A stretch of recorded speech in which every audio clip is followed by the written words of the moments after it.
Hey everyone, welcome back to Shine 2019. Mr. Ben Reddy here with Vro, and we're going to be commentating some pools matches for you guys in our singles bracket here. Yeah, we got the losers qualifiers for you guys on this wave. It's coming to an end. A lot of action's been going on. CSL was just finishing up here.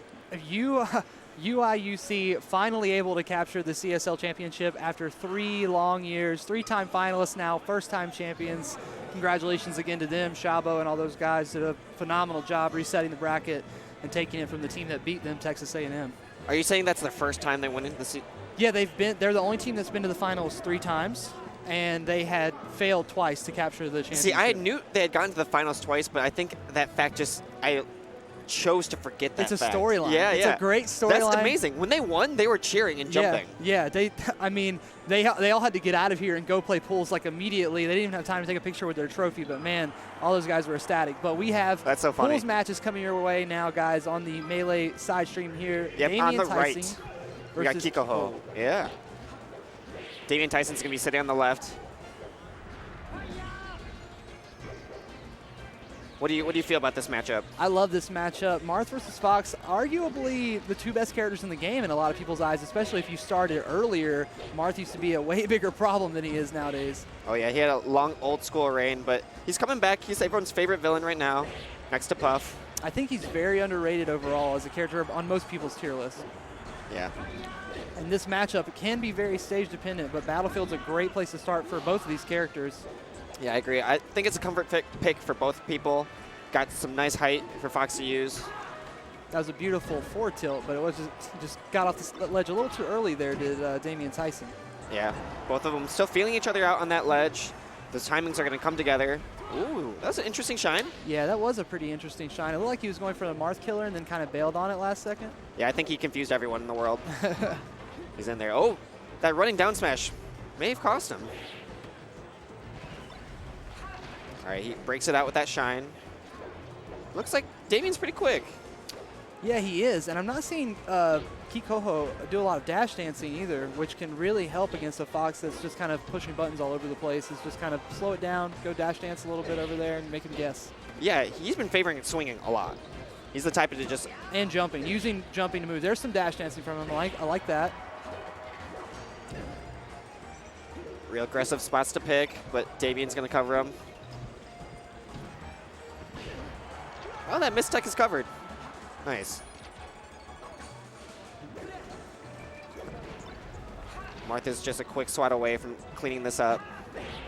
Yeah, but it does become a little bit problematic when you're at this percent because, like, how is Marth supposed to get a kill other than just outright reading him And with right a there, big yeah. move?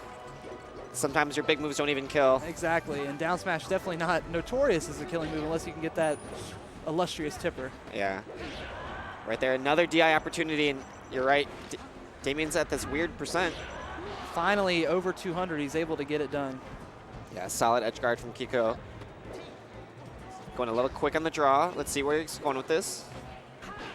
Almost a nice tech chase there, just misses the final option. Yeah, he still keeps the position. Damian not touching the ground too well. Jab's a great idea there. I find that it's very disruptive, and if they try to jump immediately, they get jabbed like that, usually a lot. Yeah, just tossed right off stage after that jab. Kiko's coming together, man. He's holding this lead. He's got some cool launchers. Nice shine there from Damian Tyson. We've seen a couple of those nice shines over the edge. He knows that timing against Marth. Usually you don't see it there either. Like you were saying earlier, it was interesting, and now it seems like it's a favorite of his. Yeah, this is real normal. I think that might be the edge guard. Ooh, very nice delayed up B there to avoid the Marth killer, but sadly it just wasn't enough. Kikoho goes down in a very close game. Yeah, he's shaking his head. He knew how close that game was. One stock away from closing it out. And I think this is still best of 3, or is this best of 5? Now I believe we're in round 2. Wow, pool, yeah. so Everything past round 1 was best of 5 then. Yep. That's awesome. And a nice thing for the stream is you're not going to see any more round 1s on stream. We're going to try to do those off stream for you and only get the qualifiers or the round 2s. And what's interesting here is Damian Tyson switching to Sheik on the FD counter pick here. Yeah, pretty natural switch right there.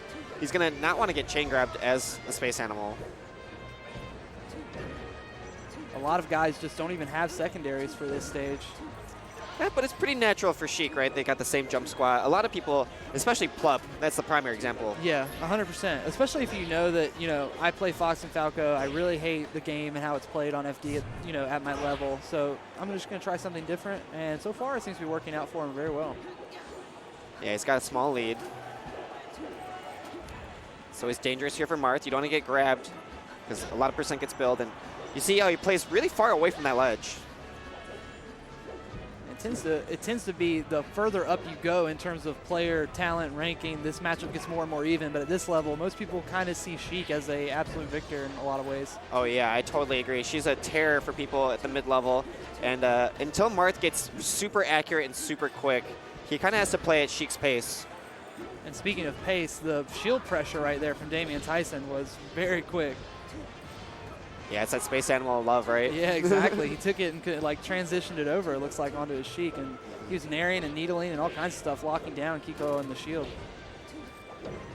It's a beautiful type of matchup. Sheik doing her best to stay close. Oh, but she fends off Marth with those needles. I love the switch. Nice launchers. Oh, almost gets a runoff combo. And that's going to tip her. Very beautiful. Yeah, barely killing.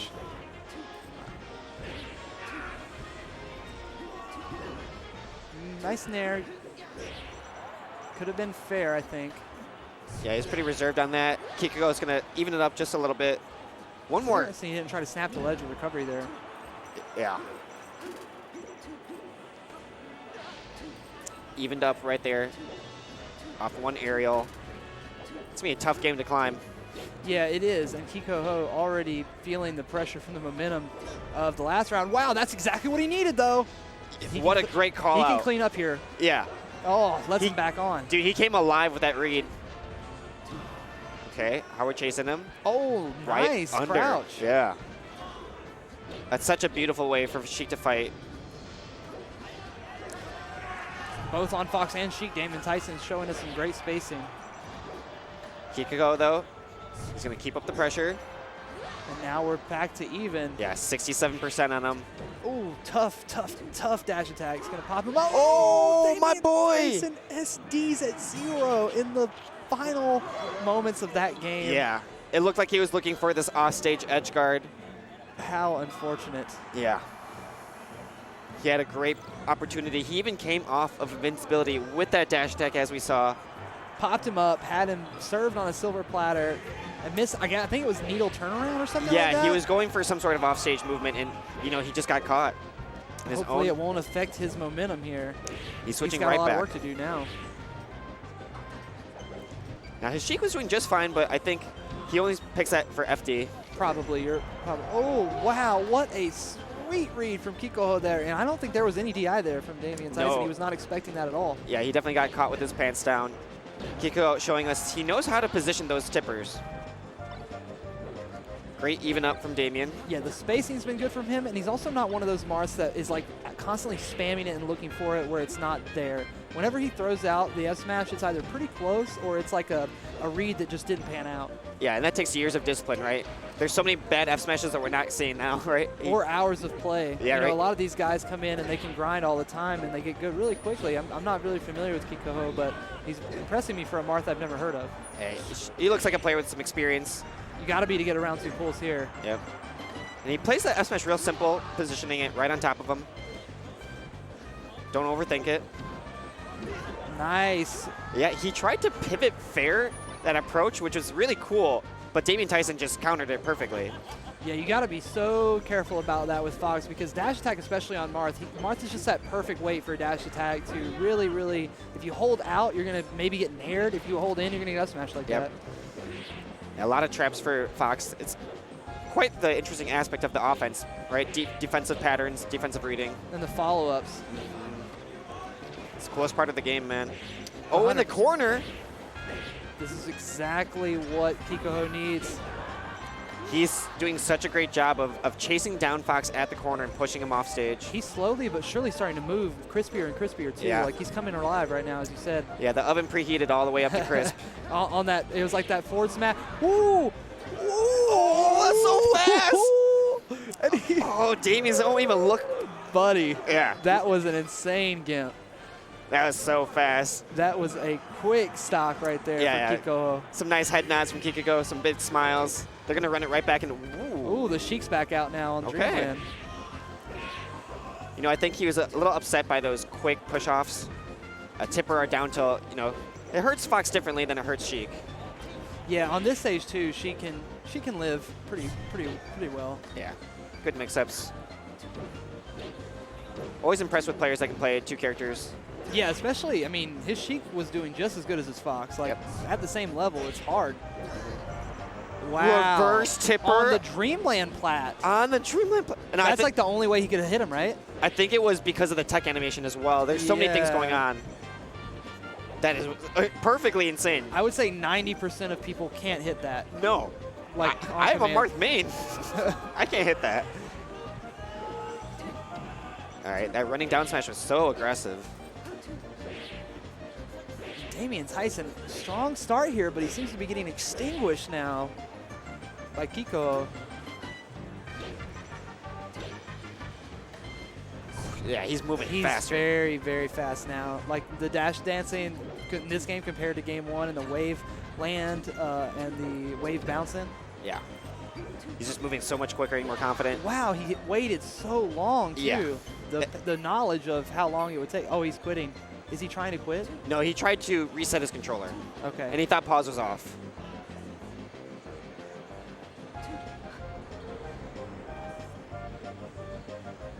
I think they're confused. I think he's asking, like, what do I do? Is this a DQ, or do you want to keep playing? Looks like they're going to play. Yeah, they're just going to play it out. Gentleman's agreement. We're going to turn pause off in between this. We'll make sure.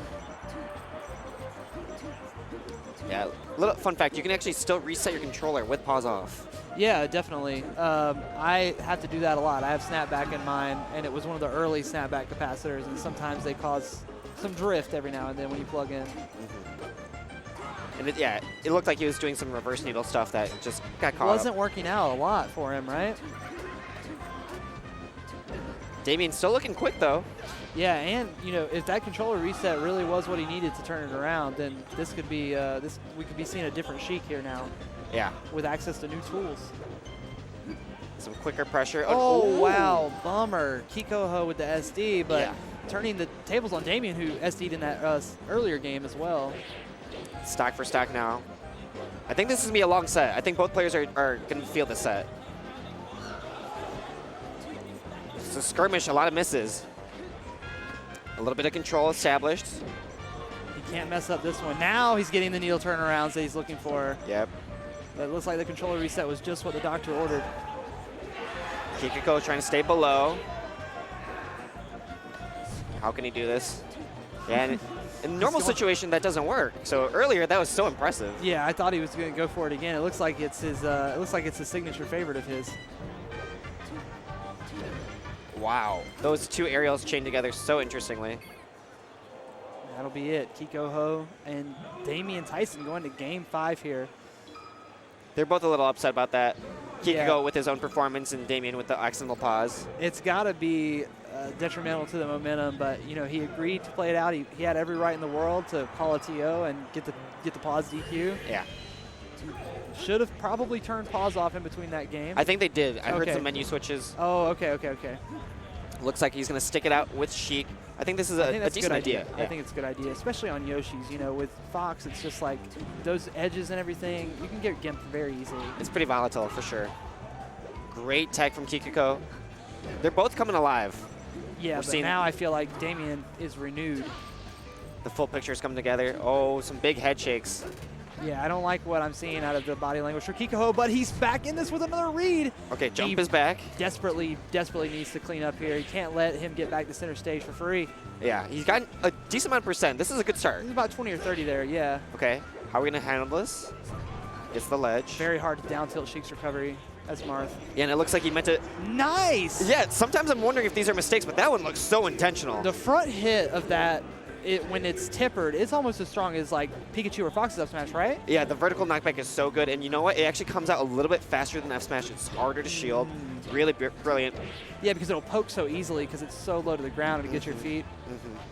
Most people are used to kind of waiting for that over arc. And if you have people who are good enough to know consciously to shield the eye, they're already pointing up and stuff. So very interesting option select there. Yo, Damien got that nice fair from the middle. Damien taking the lead here now in a scrap so far. They've been really all in each other's face. Almost another down air there. All right, low percent. That down smash is going to get counterattacked. Damien's doing his best to come out of that ledge. Still kind of in crouch cancel percent, but he's losing it fast. Oh, and he gets the dare. Yeah. Scrambled dare. That overextension somehow got dared off stage. That was so cool. You have to know that's there with Marth. That's something that we've seen all day here on the stream. And you see Kikiko just dashing right through. Some pressure coming on. The nair was a good choice. Yeah. Back air would have been a little too slow, I feel. Yeah, I loved how quick it was, and the hard hit was perfect. Last stock for Kikiko, game 5. This has gone every direction. And Damien's a relatively very low percent. This is such a hard comeback. Yeah, it's getting harder and harder every hit. All right. Oh, this is what he needs. Oh, Almost gets backside. oh! Breaks I can't out. believe he got out of that, and it's back. He's He's back on in the it. last stock. He's back in it in the game 5. Damien pops him up. That's it. That's invincibility. They're both not happy about that set. I mean, honestly, that was some good melee. I understand that there was that moment that kind of messed with the momentum on both sides, but that was great melee all the way through. Nothing to hang your head about in terms of performance. Yeah, they both had to adapt. They both had highs and lows, and I think both of them are hung up on their mistakes, but both of them also made great decisions. Yeah, I thought so too, and especially Damien's ability to switch back and forth with those characters so effortlessly without needing hand warmers or anything. And then we were thinking maybe there were technical flubs going on with the needle turnarounds. He reset the controller, had that awkward moment, but after that, every needle turnaround back air that he did was solid. He didn't really flub anything after that, so it would seem that that was a valid, legit John. Yeah, we're still waiting to hear back from the John committee on that, but he really felt like he understood himself there, and one of the things I pointed out earlier was Marth chasing down Fox in the corner, and Sheik really didn't have that problem. So it's pretty interesting that some of the weaknesses that a player can capture on won't translate to another character.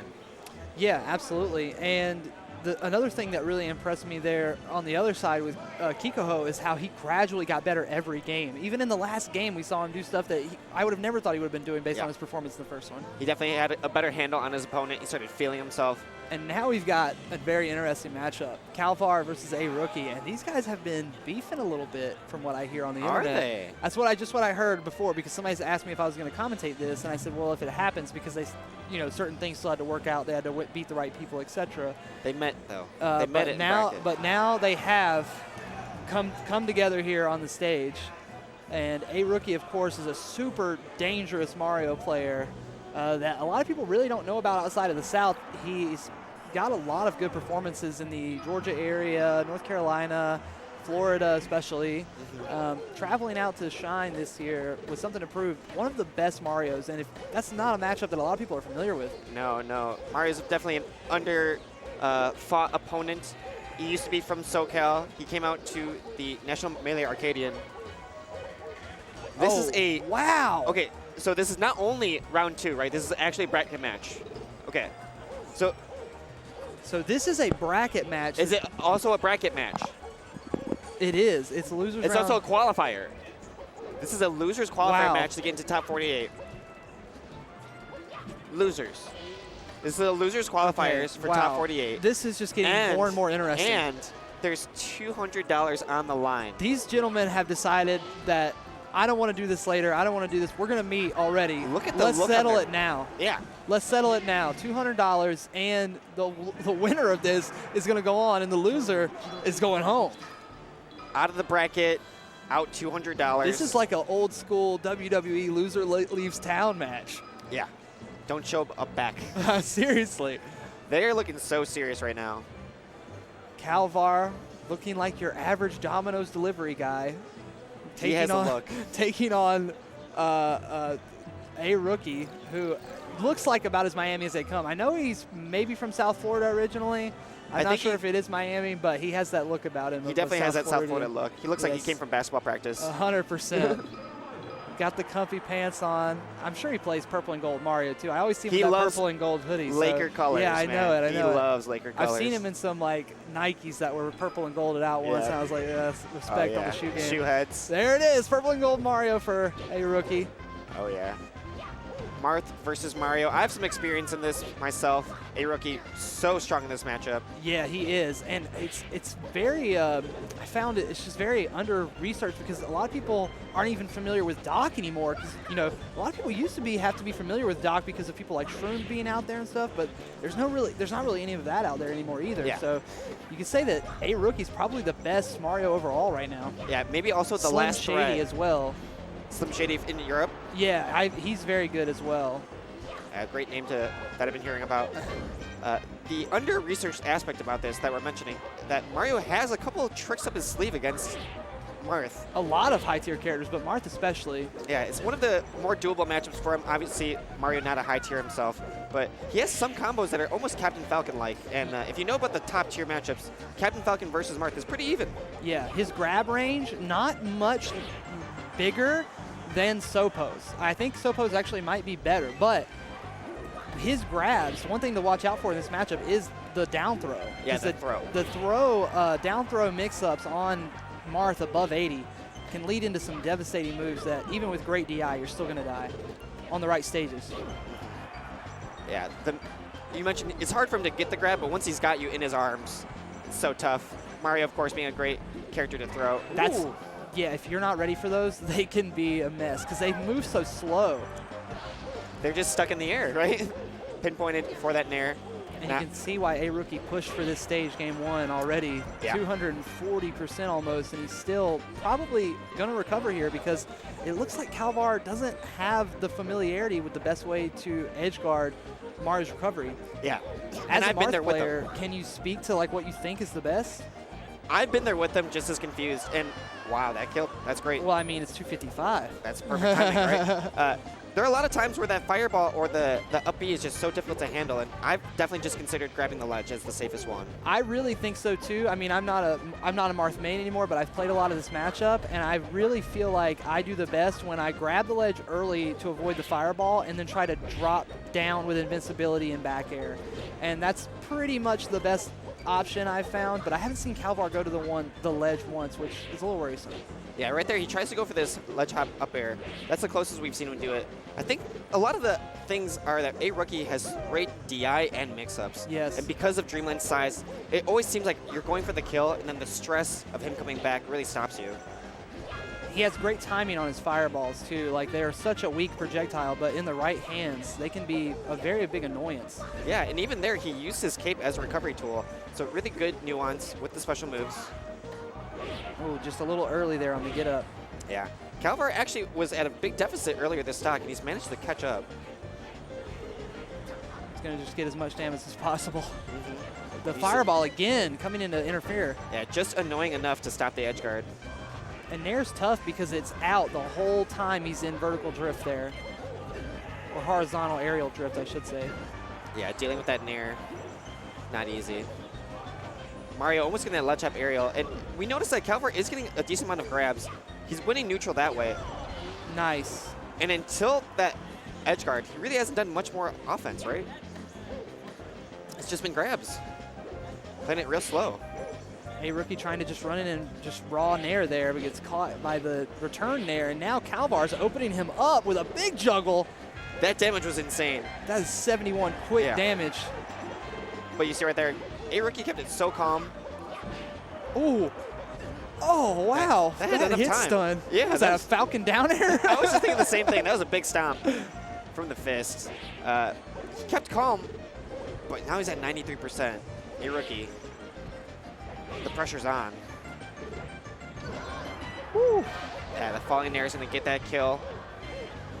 Mario, though, at 122. Calvar really worked that stock. Yeah, he did. He worked for it, and he's really, really up because now A rookie doesn't have a lot of approach options because he's been trading to get in a lot of the time. Yeah, with Marth's sword, once you get the lead with Marth, you can kind of safely trade. And all you those can hang, disjoints. you can hang back very safely and catch your breath if you're feeling a little overwhelmed by stuff like this. This Nice approach follow-up from a rookie. is so precise. I can't believe how he threaded this needle. A lot of Marios can't get this type of damage. Well, if you think about Mario's up air, it is good. It's just a worse version of, say, Falcon or Ganon's, where you have that same looping hitbox. Exactly. It can be used principally the same. This up B's reach to the edge is so good. He's lived to 200% every stock. He has. Which has been so pivotal for him to stay close in this. Yeah, and that's what striking to Dreamland will do. Wow, he tries the tech there, doesn't quite get it to work out. Nice job from Calvar, just keeping it slow and steady. And you see the time is actually going down real low. Yeah, because this is taking a while because he's living for so long. And Calvar's playing so well to keep him out now. Yeah, and a lot of Marts make the mistake of rushing in at this point. You want to keep the stability. What you're winning with was that keep away game. Great juggles. Ooh, that This shield shield breaker. That other shield breaker, though. I'm a big fan of shield breaker. Calvar making direct eye contact with me, staring into my soul there. Yeah, showing us that, yeah, I did do that. That shield breaker hit above and behind, sent to the left twice.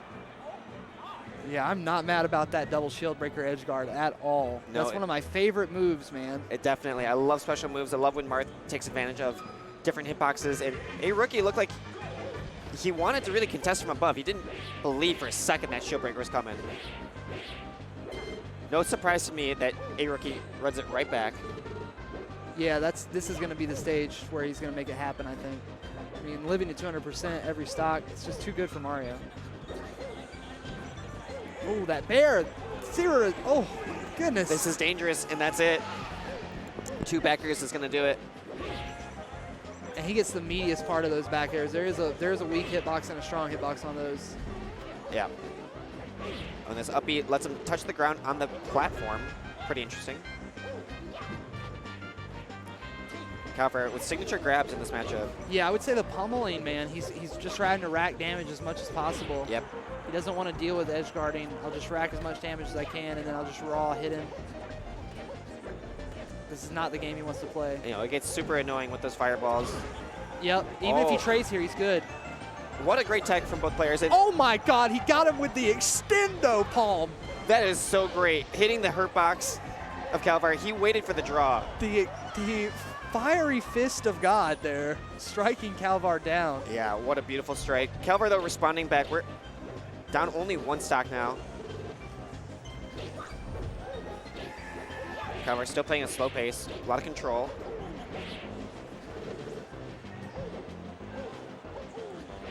A rookie a little bit trapped in the air right now. These up airs. That's one of the biggest things about Marth. You really can't get caught in that position. That's pretty much general matchup knowledge no matter what character you play. He's so good at keeping people above him. Yeah, a rookie being trapped up there. He's going to actually take and lose a stock for it. And that was all the work he did on that other stock now kind of neutralized here by Calvar. Yeah, great awareness from Calvar to just pounce on that opportunity. He turned around in his shield. Woo, nice F smash there from Calvar. That's enough, 39%. That's all you need with Marth sometimes, especially with these kind of characters that are a little bit lower on the totem pole. Oh my gosh, yeah, that 39% dare. I can't believe that connected. A rookie dodging this down tilt. Ooh, that was the earliest possible up B he could have done. I think that was the right move. Yep. A rookie fighting his way out this corner. He had to throw it all in there. Oh my goodness, Calvar's positioning is actually incredible right now. And his movement's picking up too now. He's starting to get into A rookie's pace a little bit. A rookie still got time to make it happen. Wow, a nice tech from Calvar, saving his life. Can he survive this another X guard? The dab. It's enough even on Dreamland at 150. Yeah, you know, he reversed it, so it's actually ambiguous where to DI it. Pretty nice. 120. A rookie needs a break really bad here. Calvar looking to secure the second game in a row. Those throws, man, just keeping it real simple. Oh, that's a grab. Oh, wow, fair was great. Yeah, I almost feared for the double back air. Nice DI on that throw, avoiding the up tilt as well. But now we have a rookie coming back with the dragon throw, Goku style. Go, go! Oh my god. Oh, he's getting it in. Another dragon throw incoming. 2 spot dodges to avoid it. A rookie. Oh, he tricked him. He tricked him with the fireball. Mind games. Comeback. My goodness. A rookie brings it back to 1-1. $200 on the line. For a second, it looked like he was on the end of a beatdown coming his way. The verge of the end. Calvar was working so hard, and this one combo carrying him to the platform. Oh, and Calvar's having none of it. The announcer was still saying go, and Calvar's already putting damage on. He's already in there. Is it just me, or are both these players turning red, like as we play? Yeah, they're feeling the intensity of this match. The stakes. Never seen a round 2 losers pool match, top 48 qualifier with these stakes. Yeah. When you said they were heated, I didn't know it was this heated. The internet talk, the money, the tournament, so much on the line. This upbeat cuts right through. A rookie's recoveries have been super solid all set. Still got that upbeat there, and the downbeat. Oh, wow, Calvar playing it really cool there. Yep. Cool as a cucumber, nice awareness. The snare is pretty nice. Nice spacing from Marth. He's really respecting Mario's approaches. Very nice follow-up there from Calvar, getting the under tipper after follow-up. Yeah, real fast. A rookie. Wow. I think he's out of jumps. Calvar's playing like a man possessed right now. Yeah, he's trying to catch up for that game that should be 2-0. A rookie just keeps running into the biggest, baddest hitboxes he can. Yeah, Calvar very strong. Finally taking a stock there. He has that skill where like he can always counterattack with that right timing, right? He reads the timing of or the pacing. Yeah, and you do see him kind of do what you perceive to be empty forward smashes from very far away too, but he's really just like, all right, I think they're going to come in here, and then he just ends up not being right. So I know he's going for it a lot. It's not just guessing. Yeah, he has a good read on it. This low up air connect. Yeah, the low up air connect. You got to really think about it like Falcon. It's going to send you less far, which is worse. Yeah, easier to combo with, exactly. right? Imagine if Falcon's up air like had the same amount of hit stun but didn't send you nearly as far. He would just knee you every time or up air you again. Infinite up airs and yeah. knees. All right, this corner pressure is looking pretty strong from Calvar. Yeah, he needs this now because he's starting to lose that momentum that the beat down he put down on a rookie in the first 3 stocks here. Yeah. Oh, it's getting worse. I love rookie's adjustments have been fire, dude. He is the fireman. Mario coming in. Oh, wow. That's all you need versus Marth. What a kill by a rookie. Yeah, reading that recovery. Calvar, he's going to second guess his way up Battlefield from now on. And even on Battlefield, this guy is living, man. But that's the thing about Marth. You know, like we were talking about earlier, you get to that weirder percent where it's just very hard to follow up. Yeah, the kills. He's looking for side B there, trying to get up tilt and stuff.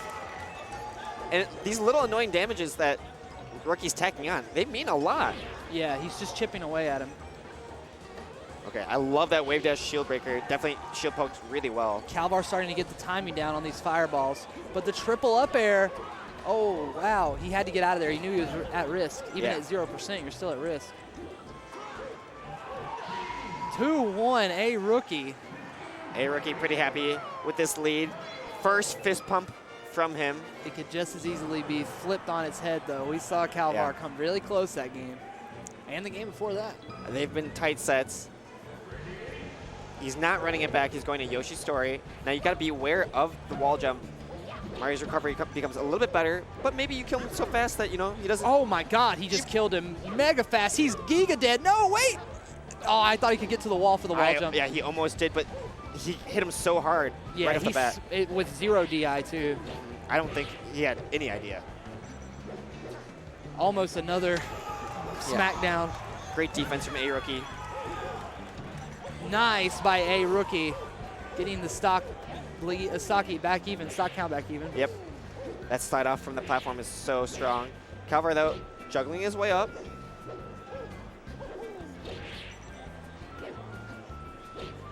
Good positioning, holding that center.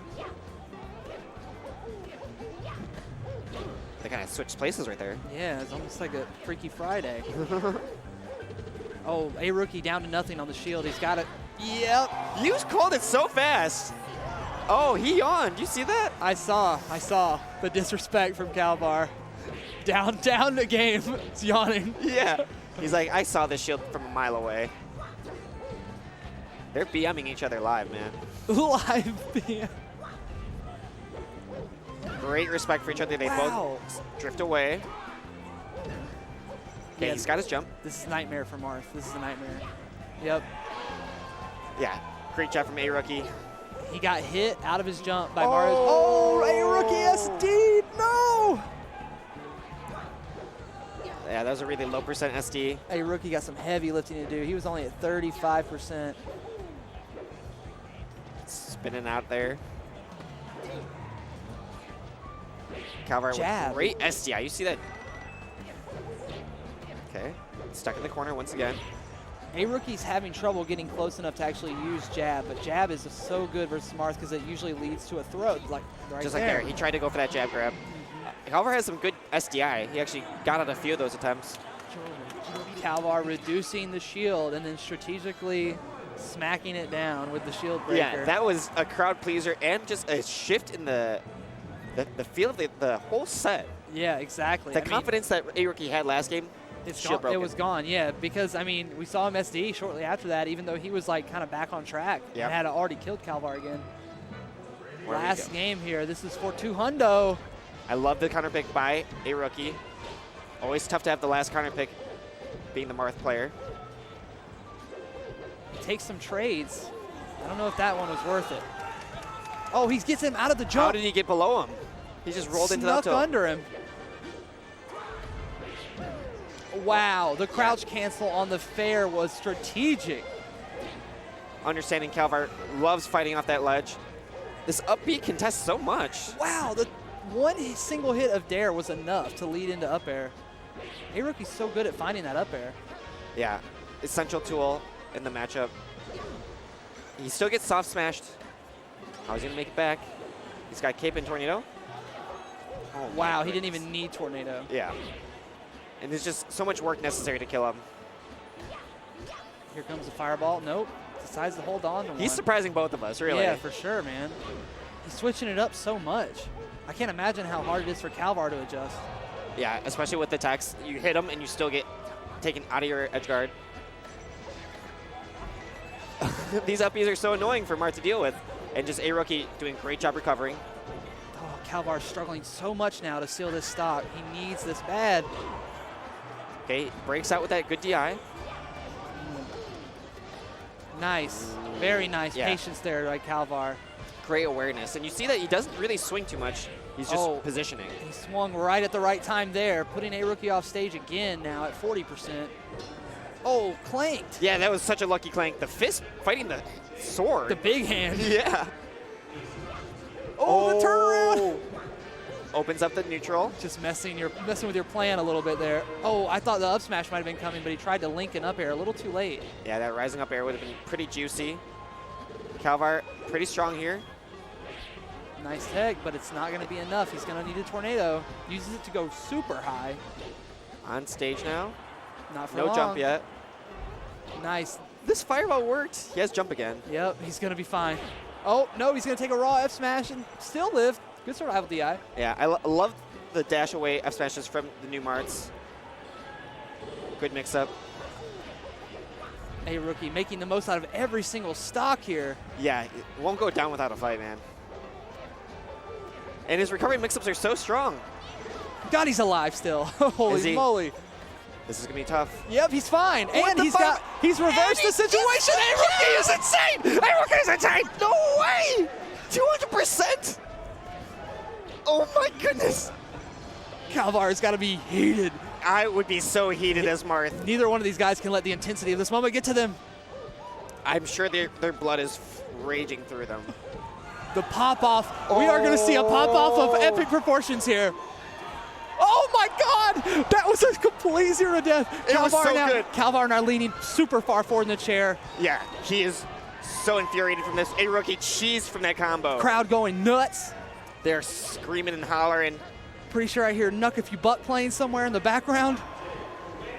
Calvar getting out of this combo. not managing to pick up too much damage. Oh, God, he's not playing patient enough. He's not playing nearly as patient as we saw in the Dreamland games. Okay, He's just going back to middle. He's taking so much chip. I'm so worried about that. Oh, he's going to have recovery option. Real far. Try to get them with the daft. Well, we tried to cross him all the way up. Oh, my God, the dab. It's not enough. It's not enough. Good percent, though. Look at him. Calvar's got one more chance here. He can't really. I don't think he's going to be able to recover from this. Oh, my God. The double pop-off. He tried to counter pop-off him. And the unplug, the counter unplug. What did they say to each other? God, I wish. This is one of those times where I wish they were mic'd. Calvar is enraged. He jumped up with him and the simultaneous pop-off, once in victory and once in defeat. Yeah. Wow. Wow. Jesus. The last two stocks, A-Rookie came alive, and Calvar, he lost his composure just a little bit. Dude, he let some of those combos get to him. And I know I've been there, man. I've been there. You're playing a high-tier character, and that thought crosses your mind of like, I shouldn't be losing to this low-tier piece of, and then your mind cuts out and you have to play melee again. And you're getting up air and you're holding in. You're like, what is happening? Yeah, my character's so good. I've never played this matchup before, and I'm a top 100 melee player in the world. Calvar, man, great performance, taking it all the way to Game 5, and then just kind of falling apart there in the last two stops. Yeah, his decision-making drastically changed from the beginning. The beginning set on Dreamland, they had 2 games on Dreamland where A-Rookie stocks went up to 200% several times. Not only that, but talk about Game 5 where he had A-Rookie edgeguarded for over a minute, gets reversaled from the fireball up B. Like, that is such a crucial turnaround. Yeah, and not only that, but the fact that when the match started, A-Rookie was willing to trade to get 25% and take 46%, and it wasn't even really, you look back on that now, and you say he was getting him comfortable with trading. Because Mario needs to trade a lot. Luigi is the same way in a lot of ways, and Dr. Mario as well.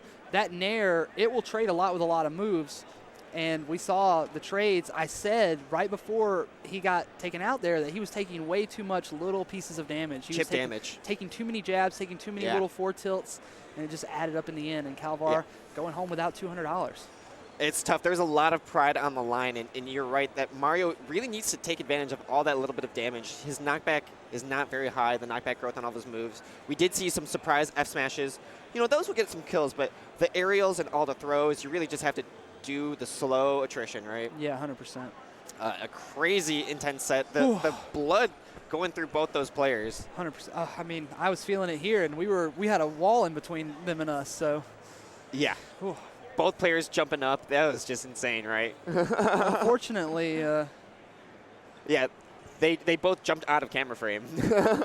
Unfortunately, I highly doubt whatever set we have next is going to live up to that one. Live up to that one. But it looks like we're going to have Itai versus Tiramisu. That might be our last losers qualifiers before the next wave. We're doing 2-hour waves today. All of Melee Singles is going to lead up to top 12, and then tomorrow is top 12. So actually, if you think about it, 660 to 12 competitors in one day is an insane amount of work to do. Yeah, absolutely. And this tournament's actually, even with some of the delays it had with CSL kind of resetting and going a little bit longer than people foresaw, it's still being very well run. I would say that the venue is smaller than last year. It is sometimes that makes players a little bit more corrallable and manageable. Yeah, and it's cozy. I've been very surprised with how everything's been running like clockwork here. But Shine's always a great event. Yeah, big shout outs to the TO staff force. We got a lot of volunteers, a lot of senior volunteers, just the staff of Colin, Matt, all great guys. If you guys aren't following the Shine series or know about the Shine series on Twitter, they always do their updates, their photos. You should just be on Twitter for everything, guys. You should just follow your favorite players, follow your favorite tournament series, because they update. Follow us. Yeah, they update follow stuff. Mr. Benready and Vro for sure. They update stuff live, right to you. So you can follow we, they, and us. If you have any questions about where to find us, I'm sure we'll be popping up on the screen at some point. Just stay tuned. A lot of us are a lot friendlier than you imagine. You can just tag us and ask us questions. We'll get you back to you. We're trying to figure out, I think, which one Itai and Tiramisu are. They kind of look like cousins. Yeah, they have that generic Melee player look to them, Just your average everyday guy that you see in bracket. If you were to describe this player to me, he is a white guy. Yeah, exactly. It looks like this might be the evil twin of the other guy, actually. This might be the evil twin showdown. No, see, I thought this was the twin that got lost in time. Like he came back out of time travel. Had a different life. Yeah. Had to fight to save the future. He's seen some things. He's a little rougher and he's a little gruffer for it. That's why he has the 5 o'clock shadow. Oh, yeah. So who is Itai and who is Tiramisu? Itai's Fox and Tiramisu is Fox. Yep. What did I tell you? Evil twin cousins. These guys very well may be the same person, actually. Altered timelines. It's actually Tiramisu. The movie Looper with Joseph Gordon-Levitt. Have you ever seen that? This is the plot of it right now. Oh, that F smash read almost worked out for Tiramisu. All right, soft backer is going to contest it. Oh, not barely. That was a risky back air. Yeah, and Itai absolutely capitalizing. Or actually, sorry, that was Tiramisu capitalizing with the perfectly timed shine gimp. Yeah, it's a little confusing right there, but Tiramisu is the neutral color fox. Itai is going to be our green fox.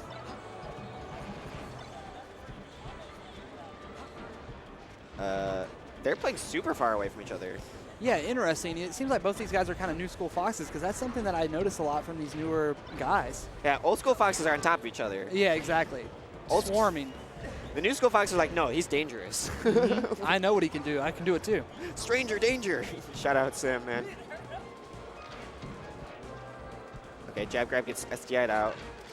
Yeah, both these players look like they know the stuff, right? The DIs. Yeah, absolutely. I actually have never heard of either of these guys, so I don't know where they're from, but they look like they're very well practiced. He did the shine platform combo, and they're both laughing. They're both feeling, good about this match.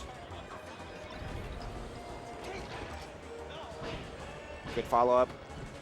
Those up airs look really good. Yeah, it's one of the biggest things in this matchup is how well can you follow up on your up airs.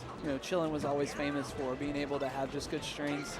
And later, at the higher levels, we even saw Armada with a lot of cool up air strings.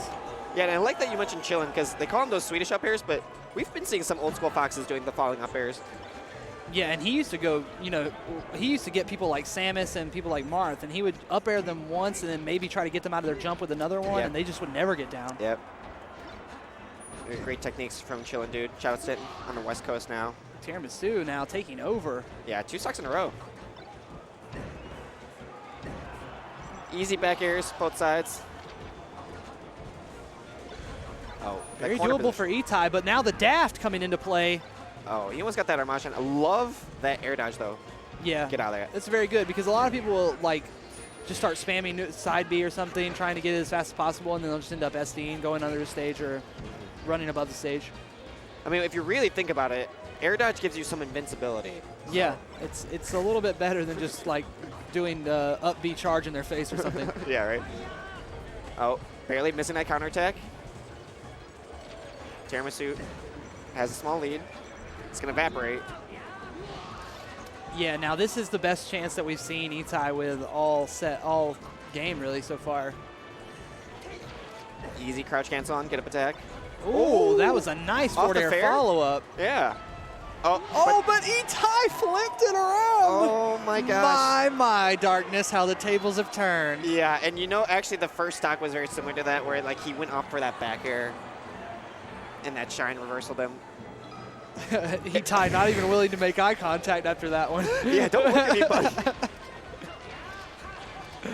Such close games, only to be settled by a shine. A coin flip. I mean, we saw the same thing in A-Rookie. All it was that little up B turnaround that made the difference in that game. Man. Oh, man. That set was just such a good set. Yeah, that was great. I'm still, reeling from it now. Yeah, cooling down from it. He drilled the drill. It's good to kind of wait. I think the second fox to shoot in terms of attacking, right? The second fox to attack usually has advantage. Pretty old school saying. Whoa, nice chain grabbing here from Tiramisu. Yeah, I think we're at 7 grabs almost. That's a lot of damage. Almost evening it back up completely for him on that one opening. Oh, that short and dodged that up tilt. Saved his life. Okay, what's he got? Another one. Yeah, perfect short in there. Tiramisu hanging on barely. He just couldn't get back to the center of the stage. Yeah, every time he made it to the ledge, never onto the stage. Itai's starting to come alive a little bit too. Moving way better than we saw him in the last game. Yeah, that consistent edge guard there was pretty safe. Let's see if he can break open the low percent. Always difficult with crouch cancel. But grab right through it. He's got his chain grab of his own. Oh, hits him out of the up B, so there's no jump. Okay, Jumps pretty back scary. into play. Yeah, that was a very scary situation. Now Tiramisu down again. Okay. Tiramisu had a small lead, but yeah, couldn't keep it up from that first stock loss. Very Just strange. because you know the future doesn't mean you know the outcome of this match. Yeah, it turns out that he is his own player. Oh, catching that. Yeah, that's a nice little nair. Good timing. Yeah, just catching him with that DI away. Really aggressive here. Itai going in. It's like that weird neutral, man. Like they're just down air and airing at each other and seeing Yeah. what's going to connect first. And now So Tiramisu's on an opening. Oh, I love the cover. That should be it. It will be. Yeah. Itai now up, up, up. This definitely looks like just a new school type of Fox Ditto, right? Yeah, certainly. Both of these guys I probably would estimate started in the last 5 years. Yeah. Ooh, That full hop nair, that's another classic new school Fox technique. Just full hop nairing a lot. Right over that shield too. It caught the jump. Tiramisu getting a little antsy on this fire stall there. Yeah, it's easy to mess up that ledge dash. What we got? Rapid jabs for you. Sometimes, you know, you miss a grab, you just rapid jab. Oh, Tiramisu barely living. Yeah, and he bicycle kicks. Itai losing advantage here. He's got an opening now. Armada Shine gets it. And Itai loses that game to Tiramisu. Now Tiramisu All getting right. back into the swing of things as Yeah. we go 1-1 here. Look at that big cheese. He's smiling, man. I'm here to save the future. 5-game set. We're even up. Before we can even transition, they're already going at it and scrapping. Yeah. And they're playing super far away from each other. Again. Yep. Trying to zone each other out. Feel those aerials. Just those full hop nairs are all over the place. Yeah, pretty relatively safe. They do counterattack aerials as well. It's a good mode of transportation. Yeah. There's no traffic. Mm-hmm. Always on time. Oh, you know, I was thinking down tilt a little bit. I was thinking downward angle forward tilt because he used that so effectively in the other two games. Just giving the daft. The daft. Oh, they're shielding really well. Yeah, they're both really, really game right now. Yeah. Warmed up completely, I would say. Yeah, they got some counterattacks, some defense. And they're starting to become more aware of each other's rhythms too, which is allowing more openings. Speaking of, Tiramisu managing to take the first one, and as we've seen him pretty much in every game, kind of take over early. Yeah. But pretty quick to even it up. Yeah, very efficiently too. Nice full hops, but losing control just a little bit. Tiramisu got out of that pressure. Yeah. Itai's just been going super fast. Yeah, he is going ham on those buttons. Might need to go see Nez after this set. Oh, he had a good position. He's still just moving quickly. Tiramisu, I think he's trying to give himself a break, get that tempo back. Yeah, he's begging for those days of the early stocks where we were just far away from each other and throwing out aerials. What happened to respecting each other? Remember those times? We had fun these last 3 games. We had a good time. Now you're all over me. Reminds me of some girls I know. All right, give me some space. Oh, nice short in there. That was cute. Tiramisu trying to stay active, but Itai even it back up once again.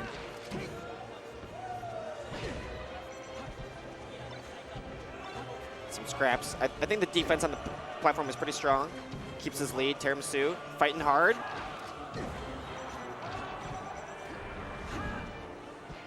Ooh. That was a strange jab. Yeah, I think he was maybe trying to get the follow-up grab.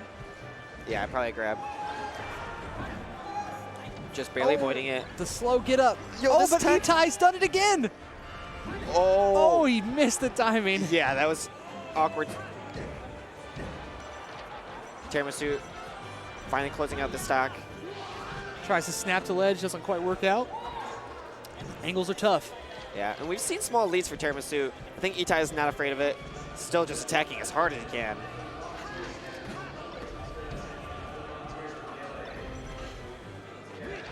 Okay, get one follow-up. That platform makes it kind of weird. Oh, very nice. Yeah, very Itai, right? Just all over the place, fighting mistechs. Definitely when we've seen him at his best is when he's really able to go off like that. Aggressive, yeah. Now he's chasing Tiramisu down, trying to get back in this game. Yeah, he's only at 35%. He's right back in it now. Tiramisu's got to play a little bit slower of a style. I think every time he gets overwhelmed, doesn't work out too well. Oh, running shine though, proving me wrong.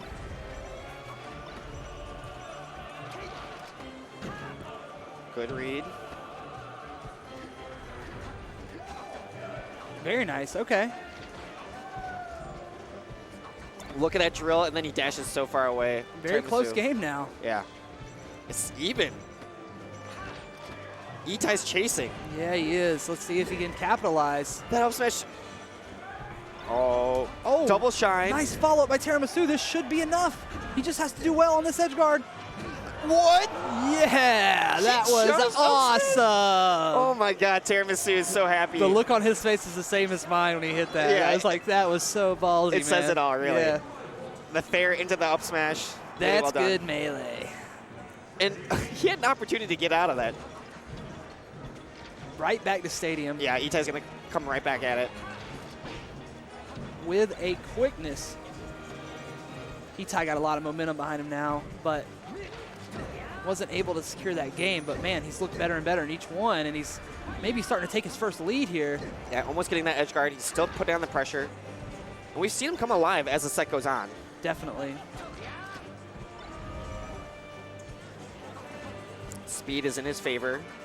Tiramisu, though, cooking it up. Okay, almost getting a kill confirmed.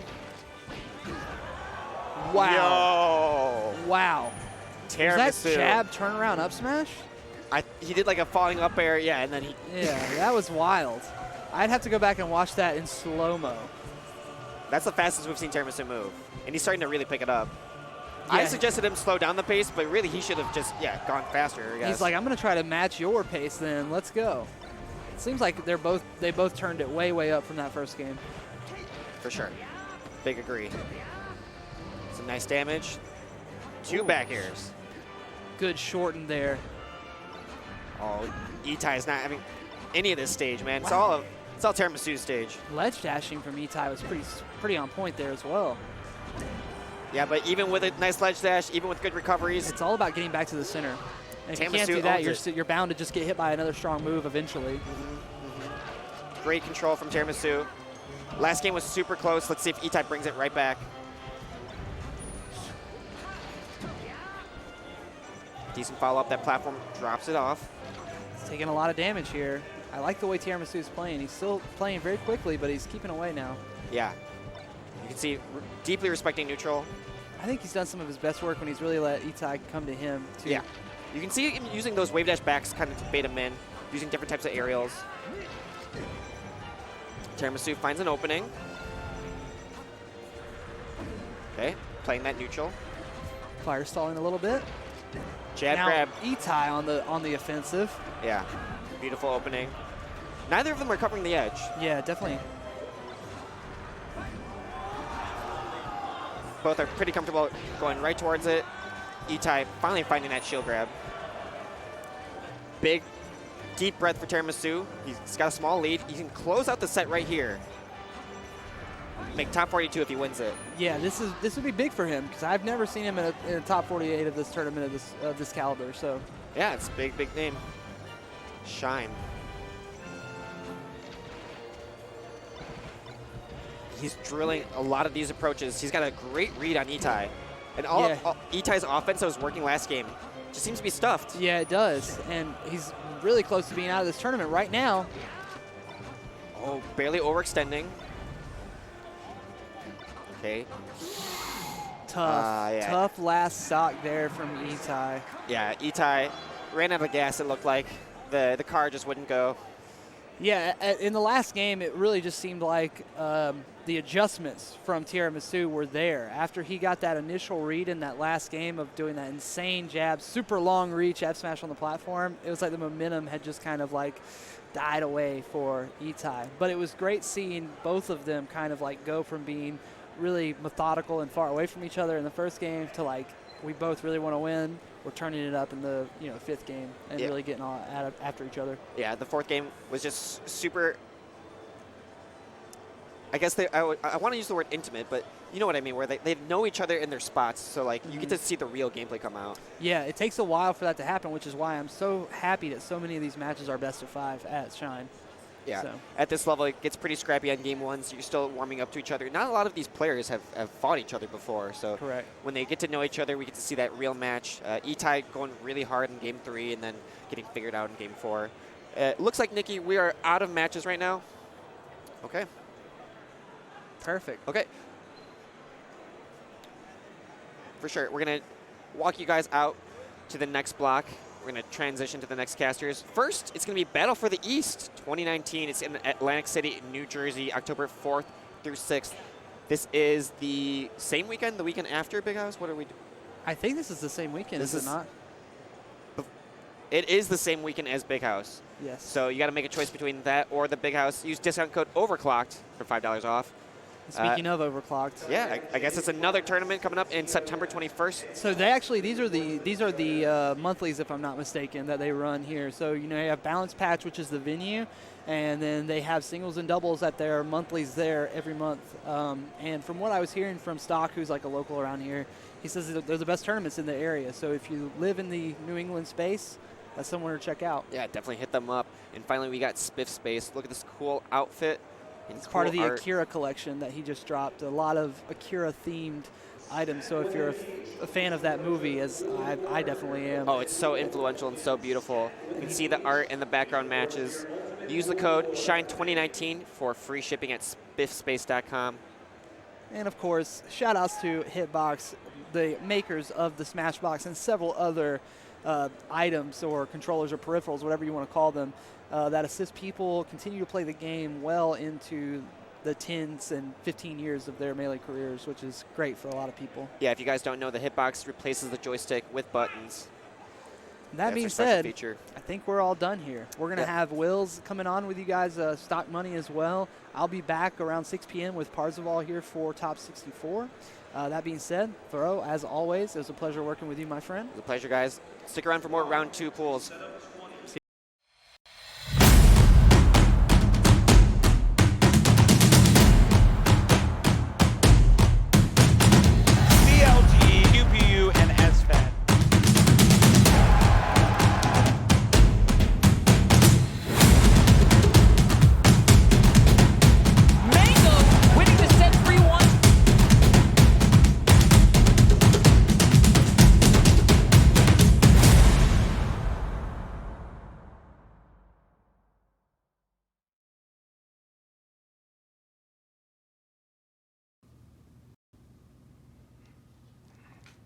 What's going on? It's your boy Xavier Woods, a.k.a. Austin Creed, a.k.a. the host of the greatest YouTube channel of all time, Up, Up, Down, Down. Go and subscribe if you have yet to subscribe already. I have news for you. I'm a character in another game. That's Brawlhalla, baby. And it's not just me. We got myself. We have the man, Becky Lynch, and we have the man who you cannot see, John Cena, and The Rock. Finally, we have all become characters in Brawlhalla, which is available on all platforms. You need to play it. Why? Because it's a fun game, and what is free to play? So go download it now. Brawlhalla, your boy is in it. Play as me. Let's go. Let's go!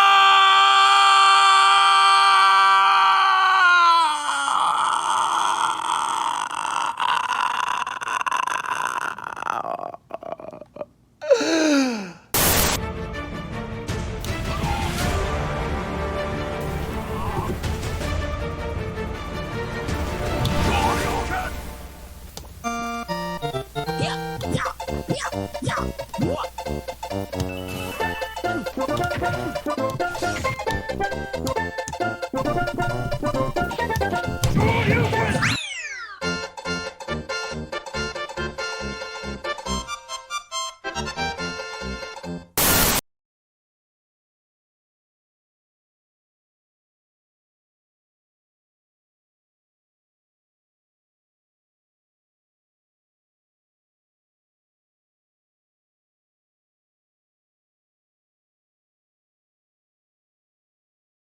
What are you doing in September? Going back to school? Hopefully not. Your time would be better spent at Main Stage, Beyond the Summit's first ever Super Smash Bros. Melee and Ultimate Major Tournament located in Wonderful, Ontario, Southern California. That's Ontario, Southern California, not Canada.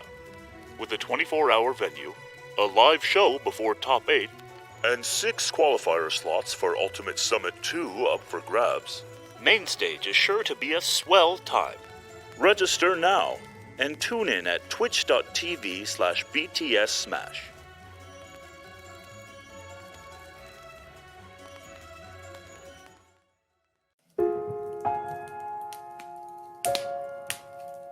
So, he's this ethereal being who just like, he doesn't exist, but he's also everyone.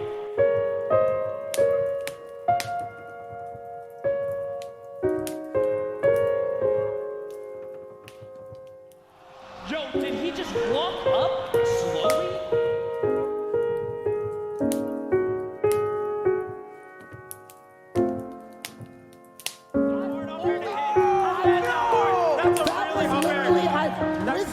Wizrobe, like, can barely hit that. Yeah.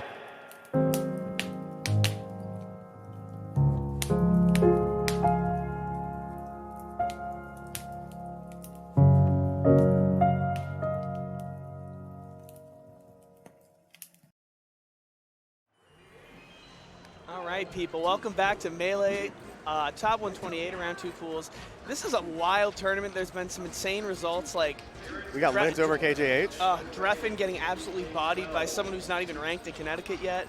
Like, it's just unbelievable. Wait, Dreffin lost to Kikoho? Yeah, Dreffin lost to Kikoho, and Kikoho also beat Mikey before then. So Mikey drowned in pools. Juicebox, one of the highly ranked MBVA players, drowned in pools.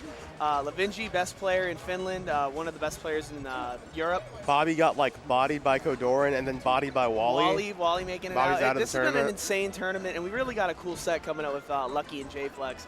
These guys have played once before, and it was actually pretty close. I believe it was like 2 or 3 years ago. Both of them have adapted a lot. J-Flex is no longer ranked in the top 100, but he's very clearly still at that level, beating Bonfire 10 to get here. And I believe Lucky beat Blendtech to get here. Lucky said he's playing pretty hot today. He was over at the TO desk, so heard from him what's going on. But yeah, no, this is going to be a really cool matchup. J-Flex has the ability to upset very good Foxes. I think it really comes down to Lucky's composure. Like, Wills, what do you think about like Lucky in the matchup generally, from what you've seen? In the matchup against Sheik, I don't think he's particularly like the best at it. I'm sure he'll beat someone like J-Flex, but someone like Face Roll or maybe like Dark Atman, he might got choke 3-0'd against. by Nut not too long ago. So, I mean, and Nut I think is no far from J-Flex. But anyways, we're going in hot. J-Flex with the down smash special. Gotta love it, cooking.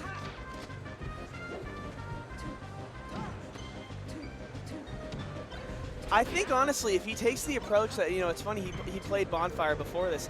When Bonfire played Lucky, what helped her a lot in the matchup is, like, spot dodge down smash, but also, like, going for, like, longer reads on F-tilts and also, like, full hop, like, fadeaway back airs. You're definitely going to be able to catch Lucky a lot, like wave dashing back or like moving slowly just to like distort his tempo when he overshoots his nairs or any other aerial for you. Yeah, I say it a lot. Tech patterns are huge in this matchup, particularly for Sheik, because whether you're reaction tech chasing or trying to get like a pretty good straight hit into a combo, you need to be able to adapt to like what the Foxes do mid stage and also how they react to knockdown. And how they like roll during like certain percent like ranges. Because you're playing a matchup that's like generally pretty tough pre-60. You know, dash attack, Sheik's love to spam it to get follow-ups, but it doesn't work pre-60, you know, if the Fox is competent enough, right? So we'll see what he can do. J-Flex keeping it pretty close, securing the stock on ledge over there. Yeah, like really just clean, simple, short back air. Well, weak hit back air, I should say. But like, look right there. He went for a raw dash attack and gets like completely punished for it. Like, I quite frankly, you're too good to do that, J-Flex. This frame perfect wave shine.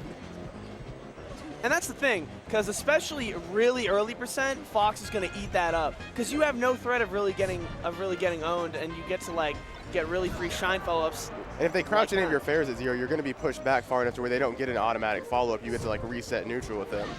Yeah. Not looking too undoable. It's just like Lucky's playing this like surprisingly patient. Oh, he missed both of those. What?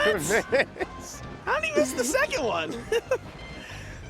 Lucky getting butt. He's looking like his namesake. That's what I'm gonna say. Really good. I will say the best part of J-Flex's game so far is the defense. Really nice catch there.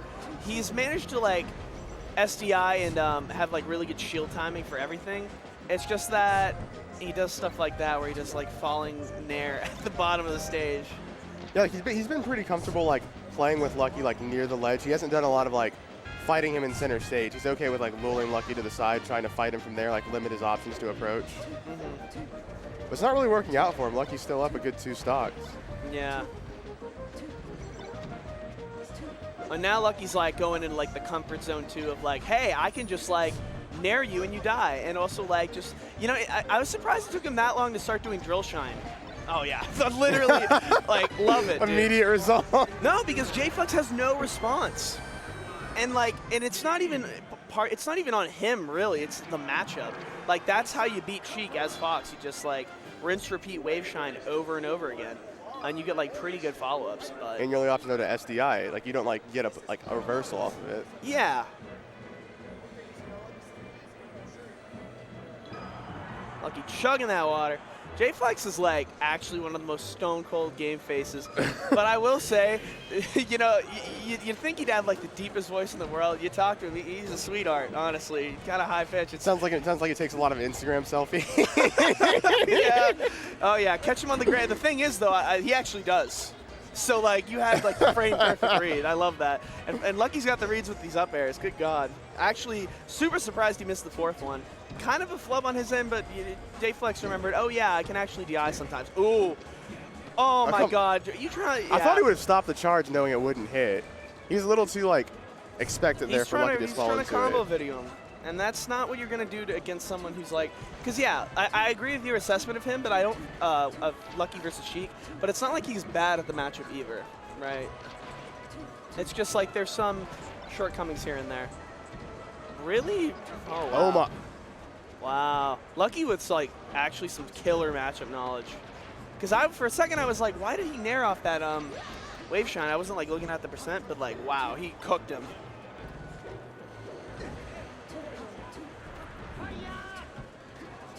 What kind of adaptation do you think J-Flex is going to have to make to like make this game like his? I think he has to like have ultimately like way better awareness of like Lucky's movement habits. I think quite frankly, he looks worse this game because he hasn't really gotten up on what he wants. I think he needs to like do really well in his comfort stages in the sense that like I said, the beginning of this game actually pretty good when he was going for more of the down smash stuff. But now he's trying to move more. I think he just needs to take his time because Lucky's patient. You need to be a little patient too because now he's just trying to move all over the place. I think he got like a little in his own head like when he got the when he almost got that Reddit combo like. He's like, what am I doing? I'm on like the big stage. I need this win. How else am I going to get ranked going to only 3 tournaments? I have to be at least lucky. Yeah. Maybe 1 West Balls win, something. Definitely capable of a West Balls win. West Balls versus Sheik, yikes. But he's not here. Lucky's going in.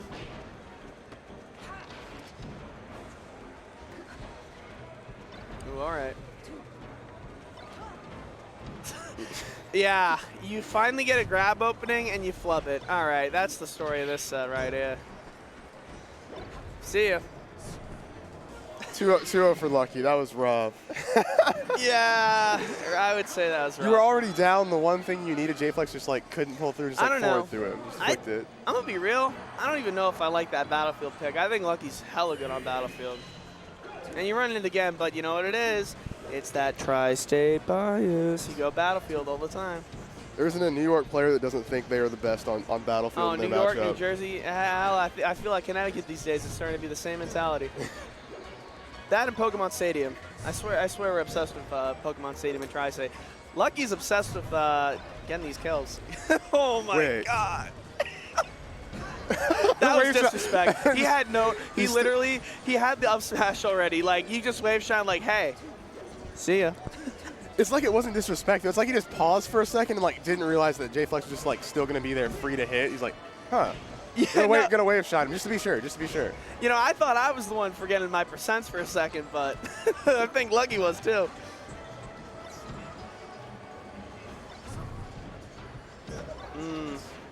More back airs too, like J Flex.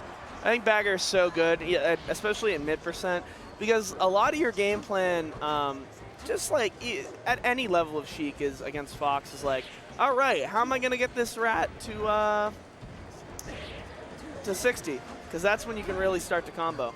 Granted, it's not like Fox ever loses the kill power that makes him so good in this matchup. It's more so that like you need to be able to like make it so you don't take too much damage 360. And I think it's a bit hard for J Flex to land like back airs because he's never like playing neutral in a stage where like he has room. He's always like playing Lucky in the corner. Like it's gonna be hard to extend that hitbox out before Lucky like snaps you with a shine or a nair. And J Flex is not really a tech chaser. He's more of a gimper. And Lucky has not given him a single opportunity. Every time he's tried to get the sweet, he got one sweet spot down smash, but I think you really shouldn't rely on that given that Firefox is gonna burn you like 60% of the time in that scenario. And he's been missing a good chunk of his needles that weren't like straight. Every diagonal needle he went for the edge guard has been like missing pretty much. Yeah, Lucky's just looking clean. And it's, oh.